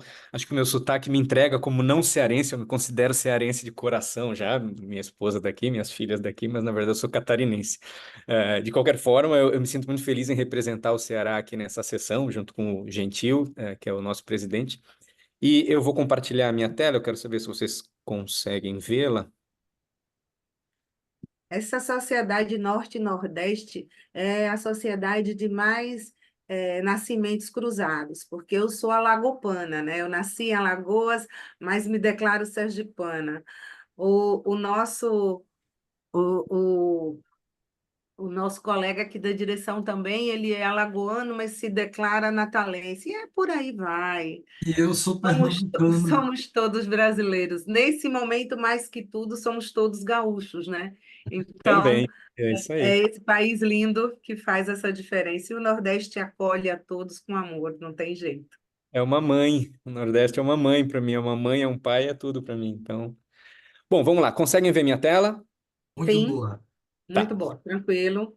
Então tá bom. Então vamos lá. Com meus potenciais conflitos de interesse. E assim, falar de insuficiência cardíaca, os artigos que impactaram a insuficiência cardíaca nos últimos 12 meses, a insuficiência cardíaca ela tem uma amplitude de espectros e fenótipos e fenogrupos. E aí o Duda comentou ali que ele queria colocar 8, eu fiquei preocupado de colocar 8, que ele ia estourar. Eu tenho mais do que 8 artigos aqui. Eu teria muito mais para colocar, mas eu tentei focar em artigos, principalmente ensaios clínicos randomizados, que eu julgasse que tivessem algum impacto ou direto na minha mudança de conduta assistencial, que amanhã eu já possa usar na minha prática clínica, ou aqueles que são condutas mais disruptivas, que mudam aquilo que as diretrizes falavam, que acrescentam algo que possa refletir em diretrizes. Então, essa figura aqui mostra mais ou menos o tudo que eu posso falar de insuficiência cardíaca, reduzida, preservada, aguda, choque cardiogênico, comorbidades, disfunção ventricular pós-infarto, tecnologias e dispositivos. Então, eu tentei fazer um pupurri, um resumo de tudo isso, e é o que eu vou apresentar nos próximos minutos. Então, o doutor Spinelli brilhantemente falou a respeito do SELECT, e o SELECT ele trouxe para a gente uma informação importante a respeito da obesidade como um alvo terapêutico para redução de desfecho cardiovascular. E isso a gente já vinha na insuficiência cardíaca, especificamente na IC de fração preservada, que a gente sabe que é um fenótipo dentro do espectro da insuficiência cardíaca, em que os pacientes eles têm uma apresentação diferente, respondem de formas diferentes às terapias que a gente tem disponível. E com o tempo, especialmente a partir do estudo TopCat, que avaliou a espironolactona na IC de fração preservada, a gente identificou aí a presença de três fenogrupos, né? O grupo do paciente mais jovem, com BNP mais baixo, o grupo do que eu costumo chamar a vovó fibriladora e o grupo do obeso com síndrome cardiometabólica. Quando a gente vai avaliar esses 3 fenogrupos, foi justamente no obeso que a espironolactona funcionou melhor. E aí foi desenhado, então, o STEP-HFpEF, que avaliou o impacto de um agonista de GLP-1, a semaglutida, no paciente com esse fenogrupo, paciente obeso com IC de fração preservada. A meu ver, ele foi um estudo que ele poderia ter ido além, porque o objetivo do estudo era basicamente avaliar se a semaglutida reduzia o peso do paciente. Isso a gente já sabe que ela faz. Ela é uma droga com essa finalidade. Esse era o desfecho primário do estudo, se reduzia peso e se melhorava a qualidade de vida. Ora, se você reduz o peso, você vai melhorar a qualidade de vida, você vai fazer com que o paciente caminhe mais. Então, a meu ver, o STEP-HFpEF ele poderia ter ido além. Mas quando a gente vai vendo os desdobramentos disso, e a gente vai ver os desfechos secundários, como eu já disse, caminhada de 6 minutos, outras coisas chamam a atenção. Então, havia o desfecho aqui do win ratio, que era um desfecho hierárquico que avaliou morte, hospitalização por insuficiência cardíaca, melhora de sintomas. Como eu disse, até aqui não me comove, porque os pacientes perderam ali 10% do peso, mas, de novo, como o doutor Spinelli mostrou no SELECT, houve um impacto em PCR. Não era desfecho primário, era um desfecho secundário, mas aqui a gente já fica mais atento. E principalmente nos desfechos exploratórios, houve uma redução significativa do BNP, e vale lembrar que o paciente obeso tem o BNP já mais baixo do que o paciente de menor peso. Então, se você reduz o peso do obeso, é de se esperar que o BNP suba um pouco, e o BNP aqui diminuiu. Então, aqui ele já acendeu uma luz verde. Logo depois a gente teve o SELECT, esse sim um estudo fenomenal, não vou falar mais sobre ele, o Dr. Spinelli já falou, 17 mil pacientes. Mas agora, no Congresso, o estudo não foi nem publicado ainda, ele foi apresentado como Late Breaking Trials do europeu de insuficiência cardíaca. A gente teve uma subanálise que eu estava esperando há muito tempo, que era uma subanálise de pacientes com insuficiência cardíaca dentro do SELECT. Então, o SELECT mostrou um impacto em redução de desfecho cardiovascular, redução de morte por todas as causas, não chegou a reduzir morte por insuficiência cardíaca, mas tem toda aquela questão da adjudicação dos eventos. Se você reduz mortalidade total, esse é o grande objetivo de tudo, e esse não tem como você errar a adjudicação, morreu ou não morreu. Agora, a causa da morte, essa sim pode ser influenciada. E, dentro do SELECT, haviam 4.200 pacientes com insuficiência cardíaca, dos quais 2.000 eram de fração preservada e 1.300 e pouco eram de reduzida. Então, isso já é praticamente o tamanho de um único grande ensaio clínico randomizado, tão bem feito que foi o SELECT. E isso já era algo que eles tinham prospectivamente previsto, essa avaliação dos pacientes com insuficiência cardíaca. O desenho era o SELECT, então é o mesmo do SELECT que o Dr. Spinelli já apresentou, eu não vou me ater aqui, mas eu quero mostrar só o desfecho do MACE. Tem um para cada um, tem um desfecho para morte por todas as causas, morte por insuficiência cardíaca, hospitalização. Eu só vou trazer o MACE por uma questão de tempo. E aí vejam aqui o MACE para quem tem insuficiência cardíaca e para quem não tem insuficiência cardíaca, no gráfico, no Kaplan-Meier aqui da esquerda da tela. Então, as mortalidades maiores são insuficiência cardíaca, naturalmente. Houve uma redução maior nos pacientes que estavam recebendo semaglutida, também nos pacientes sem insuficiência cardíaca maior. Mas quando a gente vai ver reduzida ou preservada, o P de interação não foi significativo, mostrando que o impacto de redução do MACE ele é independente do paciente ter preservado ou reduzida. E isso impacta diretamente já no consultório. Amanhã eu já vou começar a dar semaglutida para o meu paciente, com certeza o ICFEP, que tem um IMC maior do que 27, e eu posso cogitar também usar para o de fração reduzida, que tenha também esse sobrepeso. Migrando, então, para a disfunção ventricular pós-infarto. Nos últimos 30, 40 anos, a gente teve vários estudos que avaliaram a disfunção ventricular no paciente que é admitido com infarto, desde os clássicos SAVE Aire, lá nos anos 90, passando pelo Capricorn com carvedilol, o Valiant com valsartan, o Efesus com eplerenone. Todos eles com impacto em redução de desfecho. Mais recentemente, o Paradise foi negativo, que foi o impacto de sacubitril/valsartan nesse cenário, e os estudos que eu trago para a gente conversar aqui hoje são o DAPA-EMAI e o EMPACT. Primeiro, o DAPA-EMAI avaliou 4.000 pacientes sem diabetes que tinham disfunção ventricular e ou presença de onda Q no eletro admitidos com infarto, e o desfecho era um composto hierárquico. Esse desfecho de win ratio tem aparecido cada vez mais nos artigos. A New England ainda é um pouco resistente, mas a gente vai ver outros artigos que foram publicados no New England com win ratio.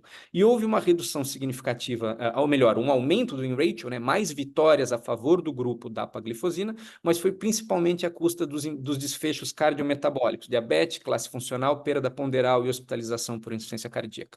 Não houve redução significativa de morte, de eventos de piora da insuficiência cardíaca. E esse achado ele foi, de certa forma, refletido no IMPACT, que teve 3.000 pacientes, que também era num contexto de disfunção ventricular com infarto.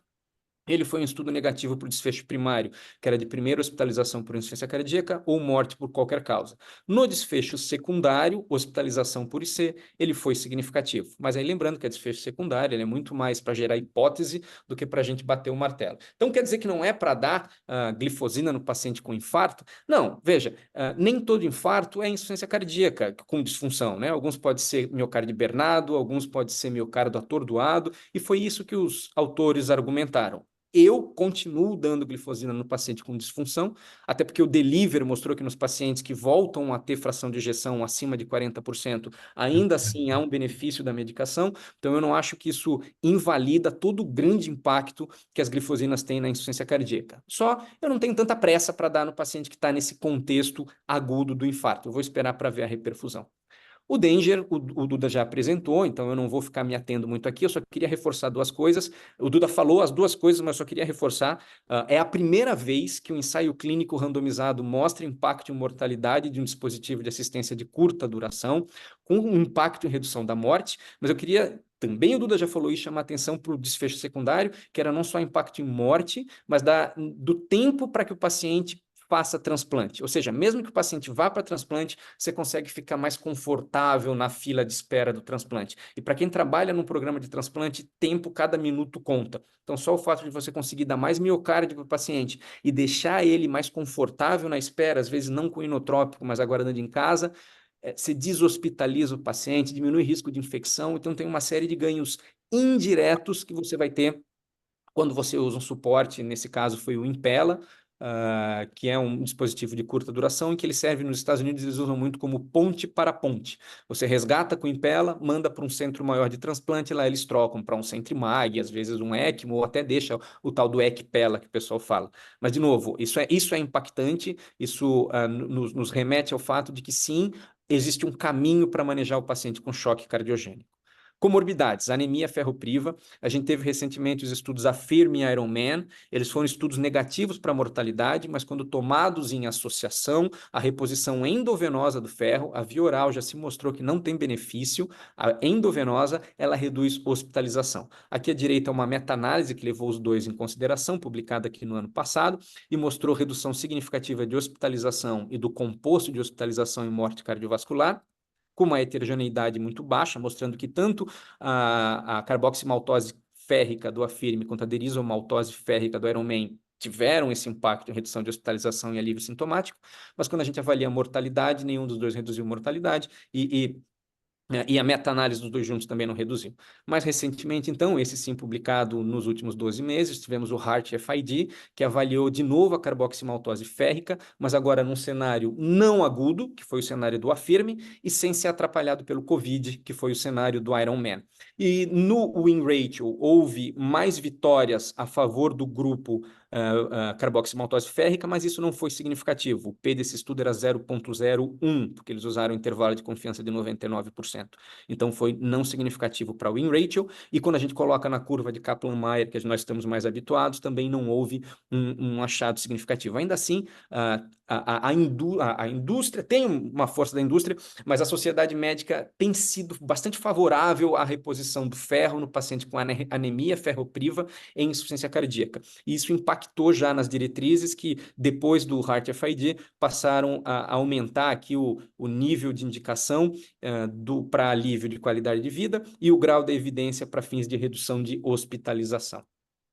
Fibrilação atrial. A gente sabe que insuficiência cardíaca e fibrilação atrial andam de braço dados. Aumento de tamanho de cavidade, fibrose atrial, remodelamento atrial e ventricular, regurgitação. Então, a gente sabe que uma causa a outra e a outra agrava a uma. É um ciclo vicioso. Em torno de 50% dos pacientes com insuficiência cardíaca vão apresentar fibrilação atrial em algum momento do seu curso, da sua jornada. Isso está associado com morte, com insuficiência cardíaca, hospitalização, AVC, AIT.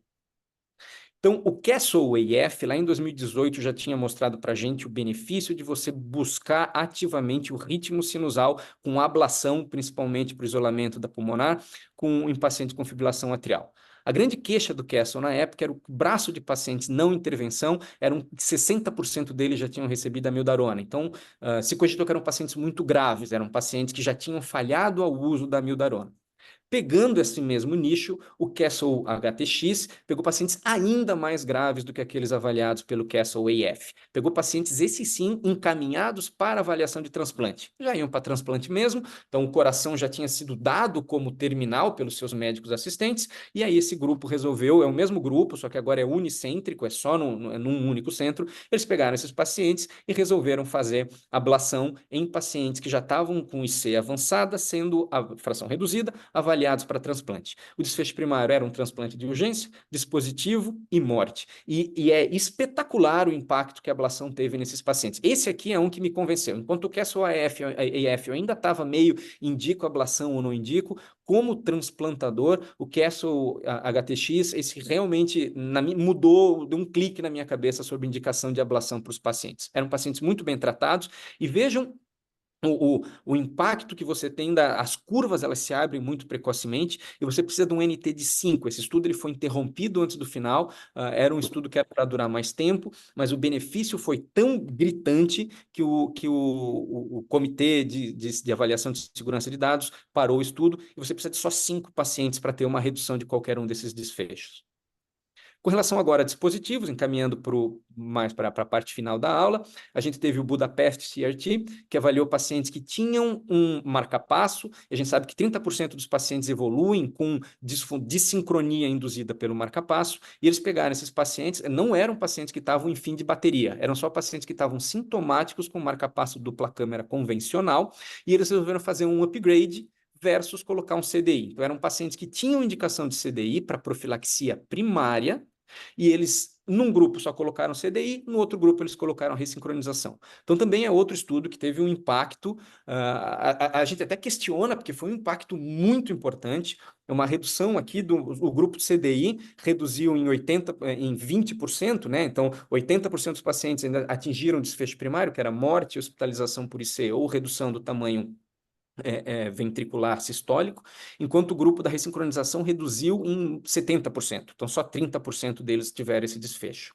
E aí, quando a gente vê no desfecho secundário, que é a curva de Kaplan-Meier que a gente está mais habituado, a gente vai ver que o NNT foi também de 5. Então, as curvas elas se abrem muito precocemente. De novo, não eram pacientes com fim de bateria, eram pacientes que estavam sintomáticos com uma dissincronia de só 20% de estimulação do ventrículo direito, de 20% para frente. As diretrizes indicam que você faça o upgrade com a partir de 40%. Então, aqui eles pegaram com a partir de 20%.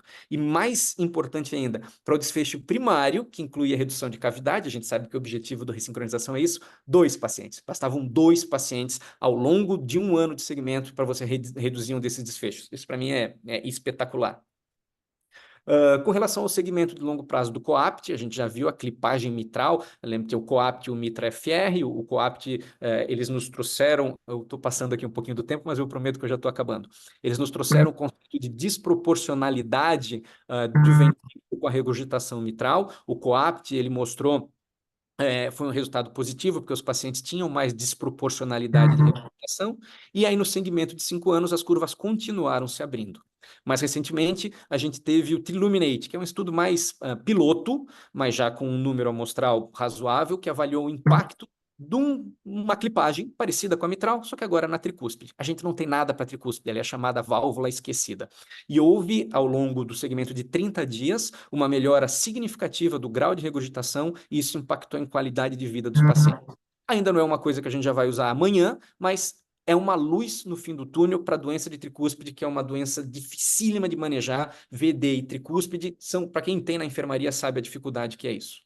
E aí, finalmente, eu vou falar de dispositivo de assistência ventricular. Hoje, o HeartMate 3 ele tem uma sobrevida que é muito parecida com um transplante cardíaco, e o estudo ARIES HeartMate 3 avaliou o impacto de você não dar anticoagulação dupla com a terapia antitrombótica dupla com aspirina e varfarina. Só a varfarina. Havia uma preocupação de que isso pudesse aumentar o risco de evento tromboembólico. Isso não aconteceu. Pelo contrário, o grupo aspirina teve mais desfechos de hemocompatibilidade, sangramento, complicações gastrointestinais, do que o grupo que ficou só com varfarina. Então, isso é uma mudança importante. Aqui no Norte e Nordeste, nós não temos centros ainda que têm dispositivo, mas Rio de Janeiro, São Paulo, Porto Alegre já tem isso, e isso com certeza muda a conduta na prática diária e tem impacto direto em diretriz. Para finalizar, esse é o último estudo, o RELIEVE, que avaliou o shunt interatrial. Já tinha sido o Reduce LAP, que tinha avaliado em paciente com IC de fração preservada. Aqui era IC de qualquer etiologia, foi um estudo negativo, mas houve um P de interação, ou seja, a fração de ejeção mostrou um impacto diferente e, para surpresa dos pesquisadores, os pacientes com IC de fração preservada, que era o que se acreditava que o shunt melhoraria, tiveram um desfecho pior, ó, a curvinha vermelha aqui. Enquanto aqueles com IC de fração reduzida, houve uma redução significativa do desfecho de morte, implante de dispositivo, transplante e desfechos cardiovasculares. Então, talvez seja um novo caminho para a gente seguir. Aqui meu e-mail e Instagram para a gente discutir mais esses artigos. Eu sei que foram muitos, eu poderia ter falado muito mais, e eu queria terminar aqui convidando todos para o nosso congresso de insuficiência cardíaca que vai acontecer no Recife entre 8 e 10 de agosto. Obrigado. Muito obrigada, Jefferson. Parabéns pela excelente apresentação. Caí no início, que bom que eu voltei e tive a oportunidade de assistir a sua palestra, que foi excepcional, uma super revisão. Obrigada mesmo. Vou pedir para a Sheila conduzir o chat, Sheila, porque eu estou com dificuldade, eu estou falando do celular, e se você puder, por favor, conduzir aí as Sim, perguntas sim. do chat, tá? Mas, assim, eu não estou vendo aqui nenhuma pergunta do chat, não. No chat, vamos ver no QIA. Ian. Agora, no QIA nem eu consegui colocar uma pergunta. Eu não sei se o Hélio está aí. Está havendo Será que algum problema? Eu acho que as está pessoas havendo algum... conseguem perguntar? eu Falar, acho que não, está né? havendo algum problema para perguntar, porque eu mesmo não consegui aqui colocar, não aparecia Tá aberto, é porque de fato não teve nenhuma pergunta mesmo, viu? Ninguém Consegue. se Agora, o inscreveu. Daniel respondeu aqui que conseguiu. Consegue, Aí, tava fazendo o liberado. teste. Aí, ok. Bom, mas assim, é um arsenal, né? É um universo completamente amplo de perguntas e respostas aqui, né? Que a gente tem. É incrível. A gente começa no começo, eu vejo que quando o Spinelli começou a falar, e quando ele começou a falar é, de redução de peso, né? E a gente sabe que a redução de peso hoje é um foco que vai além da saúde, infelizmente. né? As pessoas estão procurando, muitas vezes, o uso indevido de medicamentos, muito mais por estética, especificamente, do que por saúde, né? Eu tive o desprazer, por exemplo, o Jefferson e o Spinelli especificamente nessa seara, de ver ser implantado como Chip, chama aquilo? Um chip, né? chip da beleza. Chip da beleza. Pior que não era o da beleza, era o Era chip não? de semaglutida. Eu não sei como, de que natureza estratosférica isso chegou até a Terra, inclusive na minha cidade, mas foi feito. Então, a gente tem um fármaco com tantas benefícios, né? Que tá trazendo um avanço no tratamento não só da obesidade, mas nas reduções de todos os parâmetros cardiometabólicos, e agora, cada vez mais, a gente vendo essa proximidade com o tratamento da insuficiência cardíaca, mas, infelizmente, a postura inadequada ainda é um dos grandes problemas para o tratamento de saúde nesse país, né? Nós estamos diante de associação da SEMA, com tudo, mas a gente tem mais coisa vindo por aí. A retatrutida vai chegar para reduzir, é fase 2, ela está chegando. A gente ainda não sabe qual o cenário dela dentro do metabolismo, a gente agora está sabendo de redução de peso, começando a ver as evidências. O que vocês acham disso, doutores Jefferson e doutor Jefferson e Spinelli? Bom, eu gostaria de começar até porque eu queria agradecer ao Emerson Porto de ter resgatado esse nosso artigo. Fiquei realmente muito emocionado. E esse artigo que já tem algum tempo, mas que sempre é atual, né? Essa questão da adesão ao tratamento, seja na hipertensão, seja na doença coronária, lípides, diabetes, é um problema que a gente não pode nunca esquecer. Fiquei realmente muito contente e queria aproveitar para dizer a vocês que estou hoje como editor da revista, né? Então, a revista que acatou meus artigos, eu espero os artigos de vocês para a gente publicar nesse campo da hipertensão. Em relação a essa questão do uso inadequado, eu diria até, né? Isso existe uma coisa muito, eu acho bizarra, né? Então, é claro, as pessoas querem a procura, toda essa medicação é por razão estética, e aí, quando a gente não consegue vender esse tratamento, os benefícios desse tratamento adequadamente, aparecem as pessoas que, de uma forma vil, fazem todas essas, eu diria, como os mecânicos dizem, né, gambiarras num tratamento. E eu já enviei muitos artigos que eu tiro, ou então foto, de pessoas, sites oferecendo Ozempic em gotas, oferecendo toda a sorte de tratamento, né, esquemas para usar o Ozempic mais de uma vez por semana, e eu às vezes recorto isso, ou tiro print, e eu mando muito para o Jefferson, que é o nosso gerente regional da Novo, para Júnior, que é um amigo meu, que é diretor da Novo, porque é uma coisa absurda. Na verdade, eu digo assim, a Novo criou um monstro, que é a semaglutida. Ela, inclusive, ela canibaliza produtos da própria Novo. E aí isso, os oportunistas vêm, né? Vêm do que é mais fácil. Então, essa é uma situação que teria que ter um controle, né? Eu acho que nem para a Novo isso é interessante. E para a gente, então, que vê você fazer uma medicina séria e um cara inventar uma história e vender isso e pôr em risco os pacientes, eu acho que é uma situação muito ruim. Até o Conselho Federal, tudo deveria tomar atitudes mais rígidas. Porque uma vez eu estava num webinar assim, aí falaram, não, mas o cara que está fazendo isso não é médico. Eu digo, opa, se ele não é médico, é exercício legal da medicina, bota esse cara na cadeia. Não tem que levar para o CRM, tem que botar na cadeia. Ok?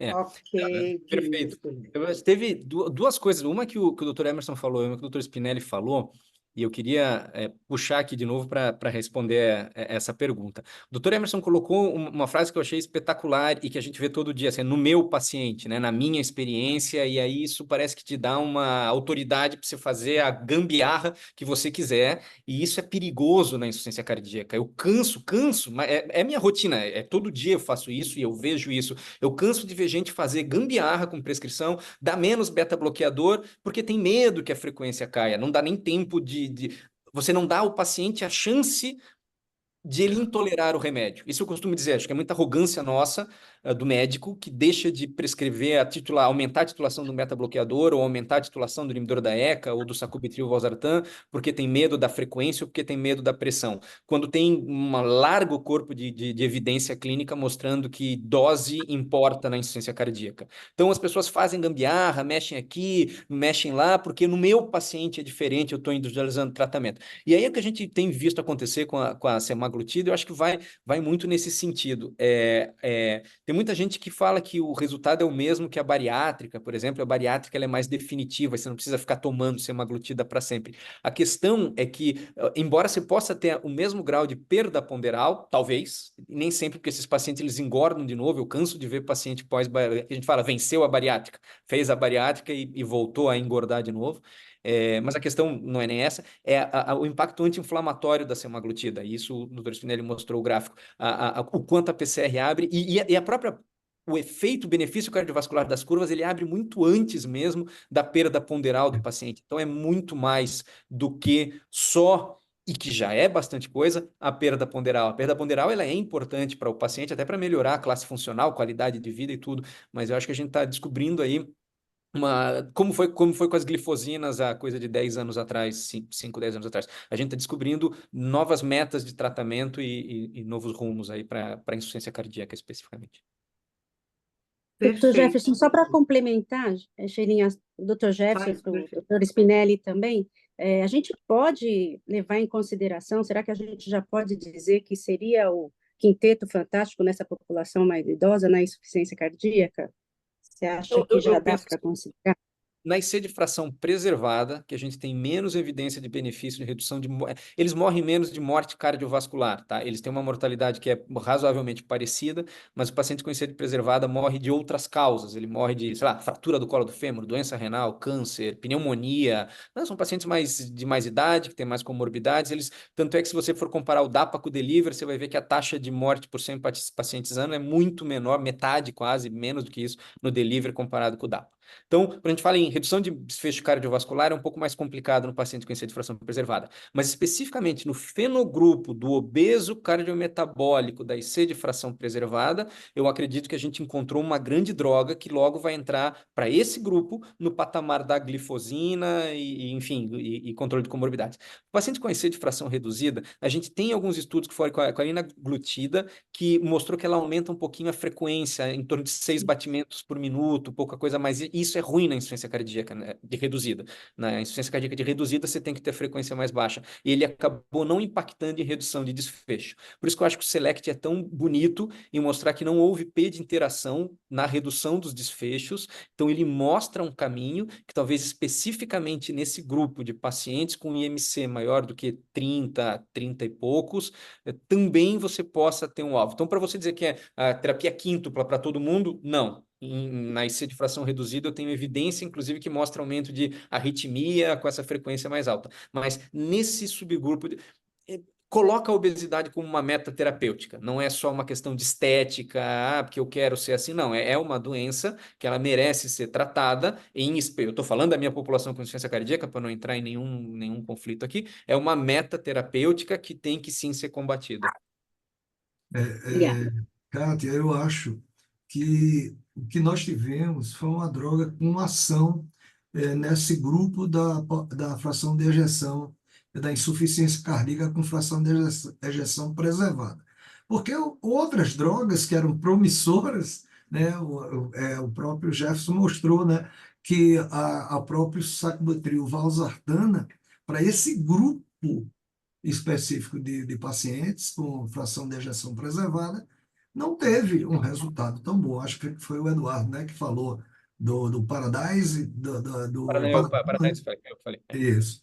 Então, isso aí sinalizou bem para a gente. Pode ser que no futuro tenhamos realmente isso incorporado. Uma coisa também que eu não tive tempo de falar e aproveitaria é que vejam que o SELECT foi realmente um estudo de prevenção secundária. Essa quantidade toda de pacientes com infarto. Então, assim, a gente também não pode transferir tudo isso para se fosse um estudo de prevenção primária, né? Porque mudaria NNT, mudaria NNH, então teria que ter um estudo assim, né, com ela nos pacientes de prevenção primária. E outro aspecto, essa questão que não é só o peso mesmo, né, Jefferson? Porque outros estudos conseguiram redução de 8%, de 7%, de 10% do peso corporal e não teve nenhum benefício desse. Então, parece que a molécula mesmo, principalmente essa ação anti-inflamatória, que ela é muito importante. Nós temos algumas perguntas aqui no site. Duas perguntas. Primeiro, agradecer ao doutor João Roberto Gemelli, diretor do Departamento de Hipertensão Arterial, que vai estar conosco, né, fazendo no Congresso Norte-Nordeste o simpósio DHA Presente, que já vem se tornando uma marca, né, do DHA, do Departamento de Hipertensão Arterial. Nós fizemos o primeiro em Aracaju, vamos fazer agora o Norte-Nordeste, depois nós vamos fazer em Recife, no Congresso Pernambucano.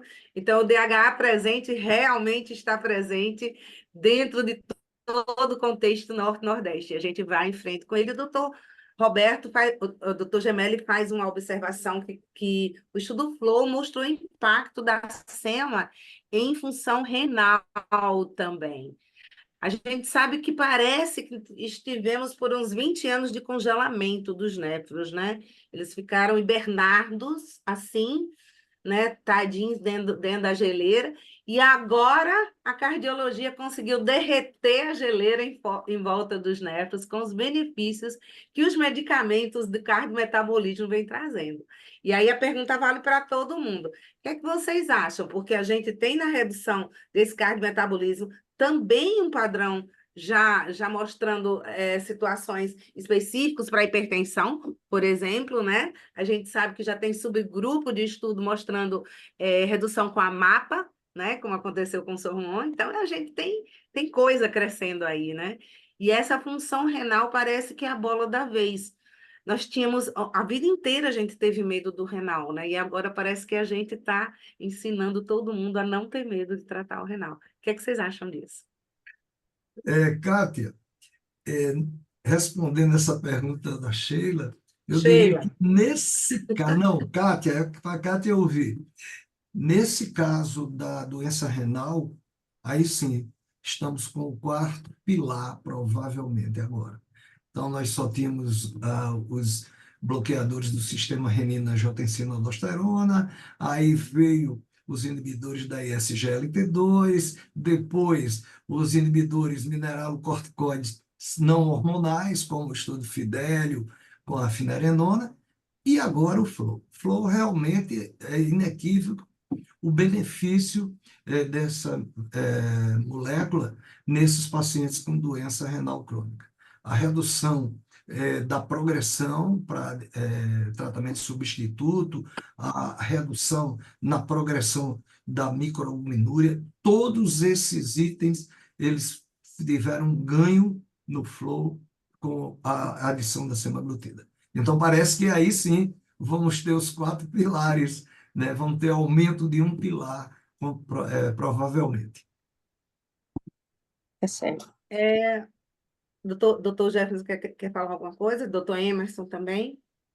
Não, tranquilo.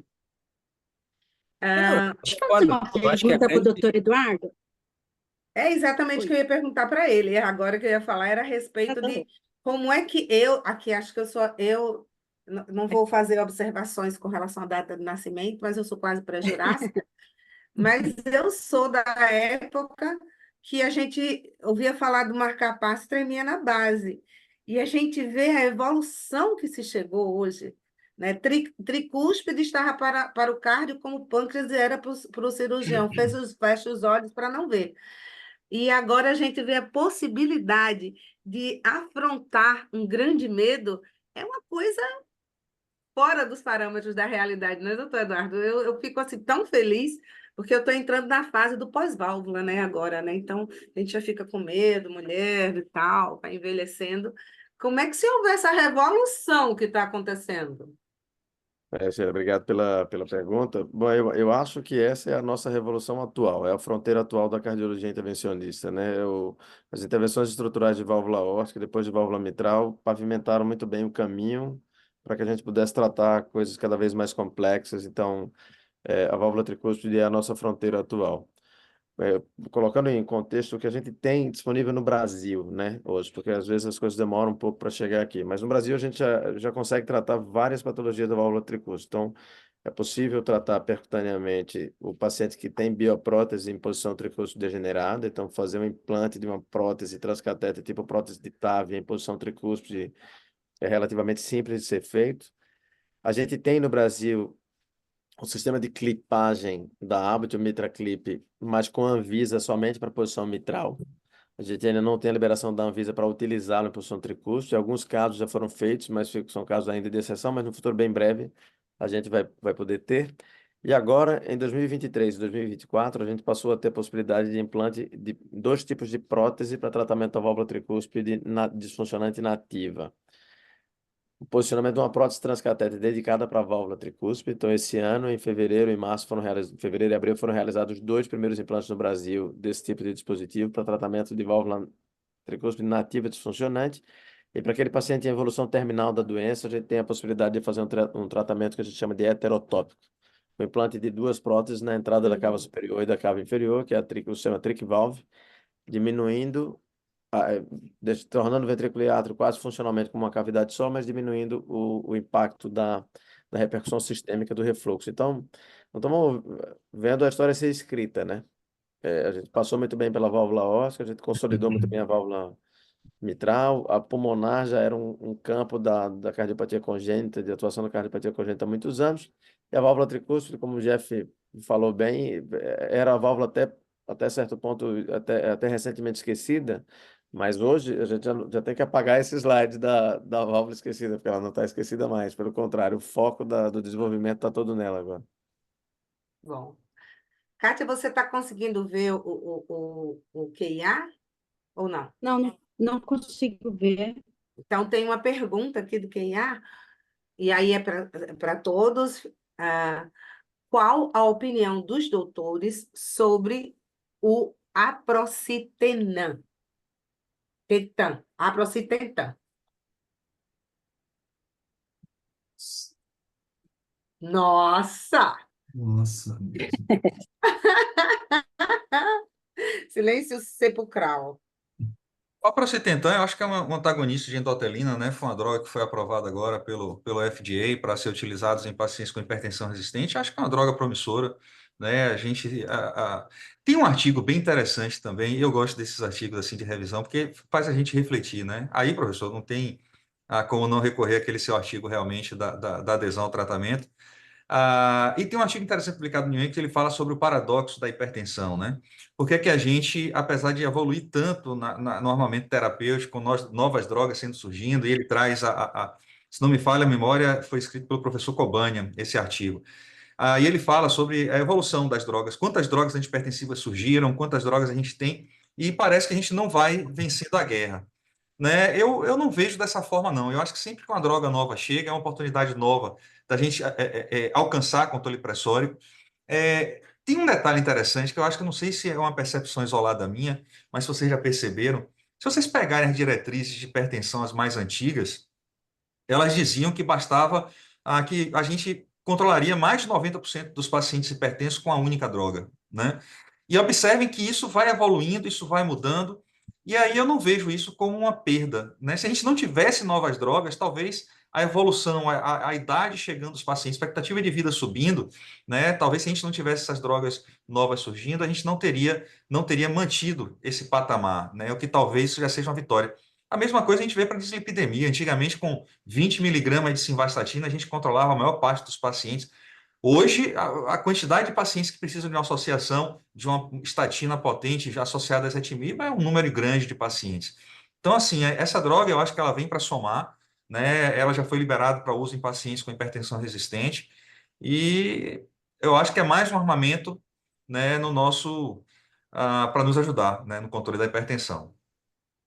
Acho que é bom, né, que, assim, principalmente quando você tem acesso aqui a estudantes, que agora nós estamos numa seara de RNA, né, e as pessoas vivem se questionando, não, porque isso vai fazer algum tipo de modificação genética. A gente tem vários fármacos, né, que estão agindo na linha hoje de RNA, tanto de RNA inibidor como RNA mensageiro, e que ninguém vai virar jacaré, né? Ninguém vai sair nascendo escama nem crescendo chifre. São medicações que estão cada vez mais acrescendo a todos estudos, conhecimentos e verdades, né? Eu acho que a gente tem que... Nós passamos pela fase da vacina da hipertensão. Talvez os mais novos não lembrem, mas houve uma época de pesquisa sobre uma vacina para hipertensão. E foi aprendendo, né? A ciência, ela se faz de erros e acertos, né? Não tem jeito. Eu acho que o nosso presidente quer falar alguma coisa para nós, né? A gente está vendo aí que nós já completamos agora as 22 horas e 1 minuto, Não, não, e Xelinha, aí eu queria, não quero vou deixar abusar. você e Kátia encerrarem a sessão às 22. Fiquem à vontade, tá bom? É, Eu só Bom, quero agradecer, para mim, a agradecer por esse momento, primeiro de estar dividindo essa mesa com a Catinha, porque a gente se dá muito bem, apesar dos muitos quilômetros de distância, a gente pensa muito, os meninos ficam falando no grupo e a gente no individual, sabe, no meio das reuniões. E a gente ter vocês aqui foi muito importante, a oportunidade que o Gentil deu para a gente de fazer isso, de recebê-los, pessoas que a gente respeita tanto, que gosta tanto de ouvir falar, que fica quietinha nos congressos ali, na cadeirinha mudinha, né, vendo de longe, né, nos congressos, sem nem conhecer, e está aqui recebendo vocês. É uma alegria muito grande. Kátia? também gostaria muito de agradecer, estou muito feliz pelo nosso primeiro webinar. Acho que isso é uma prévia do que vai ser aqui o nosso Congresso do Norte e Nordeste, né? Palestras de excelência, a gente aprendeu tanto aqui. Que bom que está sendo gravado para a gente rever todos esses esses trabalhos. E eu só tenho a agradecer e espero vocês aqui em Manaus para o nosso Congresso Norte e Nordeste, que a gente está preparando aí há quase um ano, né? Toda segunda-feira as reuniões, doutor Emerson também no afinco aí da produção da nossa grade científica. Então, a gente preparou isso tudo com muito carinho para vocês e a gente, Manaus, espera vocês aqui de braços abertos. Muito obrigada pela oportunidade. Presidente Gentil, muito obrigada. Parabéns pelo nosso primeiro webinar. Eu gostaria que vocês Obrigado, fizessem as últimas considerações, cada um, e um agradecimento especial aqui para o Amorim e para o Lenine, para a Márcia, que está sempre com a gente, outros diretores, a Márcia, presidente do Amazonas, que nos recebe com tanto carinho, que faz com que a gente possa, toda segunda-feira, fazer de uma reunião de trabalho, um momento de prazer de fim de noite, que às vezes termina às 11 da noite, e a gente fica feliz de fazer esse trabalho. As considerações de vocês, para que a gente possa terminar essa noite belíssima. Eu queria agradecer de verdade, de coração, essa oportunidade de estar com tantos colegas com expertise nas suas áreas e agradecer o Gentil por colocar nosso nome e, como disse a ele já particularmente, né, pode contar comigo E essa é uma atividade que eu gosto muito e estou junto com a Sociedade Norte-Nordeste. Um grande abraço a todos e obrigado pela lembrança do meu nome. Doutor Jefferson? Agradecer também, agradecer muito o convite. Esse tipo de atividade é muito, muito interessante. Lembrar que cardiologia é provavelmente a especialidade que mais tem estudo, ensaio clínico randomizado de todas as especialidades da medicina, e mesmo assim tem um estudo do Dr. Renato Lopes que mostrou que só 20% das recomendações das diretrizes elas são baseado em evidência A. Então, mesmo nós fazendo, nós o fato de nós pertencermos à especialidade que mais publica, ainda assim a gente tem muito pouca evidência. Então, esse tipo de evento ele é essencial para que pelo menos isso a gente faça bem feito. Me dói o coração quando eu vejo uma indicação 1A não sendo respeitado pelos colegas, simplesmente porque ou não leem a diretriz ou não se engajam nesse tipo de atividade. Então, parabéns pela organização e muito, muito obrigado pelo convite. Doutor Eduardo? Gente, obrigado. Boa noite. Obrigado, pelo convite. Foi um prazer estar aqui com todos vocês, rever os amigos, mesmo que à distância. A internet tem essa vantagem, né, de nos aproximar mesmo estando distantes. Para finalizar, eu queria deixar um convite a todos aqui. A gente já convidou diversas vezes para o nosso congresso, mas especificamente dentro do nosso congresso vai acontecer na quinta e na sexta-feira, dia 15 e 16, o simpósio de hemodinâmica. Pela primeira vez, um simpósio internacional, com 2 convidados internacionais já confirmados, um convidado de Portugal e outro da Argentina, mais uma série de gente muito boa da cardiologia e da cardiologia intervencionista do Brasil e da nossa regional também. Nos vemos em Manaus. Um abraço a todos. Obrigado pelo convite mais uma vez. Obrigada. Doutor Emerson? Bom, foi uma grande oportunidade, né, da gente se manter atualizado, né? É interessante se esse tipo de atividade sempre fosse, né, se perpetuando, seria tão bom a gente em 1 ou 2 horas de um evento você, né, fazer uma revisão rápida da literatura nas principais áreas, rápida, mas profunda ao mesmo tempo, né? E a gente espera vocês no Congresso Norte-Nordeste. Eu queria muito que o espírito desse congresso, do que a gente tem nesse grupo, o Gentil conseguiu formar um grupo fenomenal, né? Às vezes, a gente está até cansado, chega em casa extremamente cansado, mas assim, eu não deixo de participar dessas reuniões por nada na vida. E é um grupo tão unido, né? Tão gostoso de participar. Essa grade científica ela foi feita com a participação de todos, todos contribuíram, né? O que tornou bastante fácil o meu trabalho. Então, assim, meu agradecimento, além dos convidados que aqui estão, ao nosso grupo, né, Gentil? E a você que nos chefia, que realmente é um grupo bem diferenciado. Abraço a todos. Então, só lembrando para vocês que Manaus está chegando. Manaus está ansiosa por tê-los lá e a gente vai fazer realmente um grande congresso.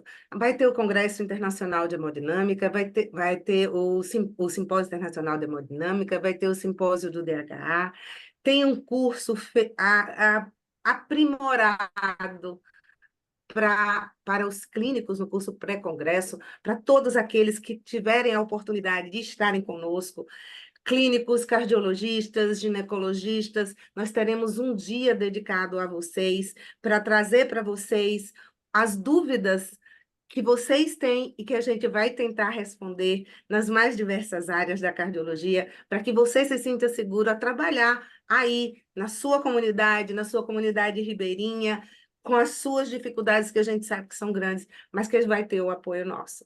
Então, aos nossos ligantes, aos nossos meninos, aos nossos estudantes, façam seus grupos, porque a gente quer vocês lá. O Nordeste todo vai para o Norte dessa vez. Agora é o papel inverso. Muito obrigado, Gentil. Foi maravilhoso estar aqui.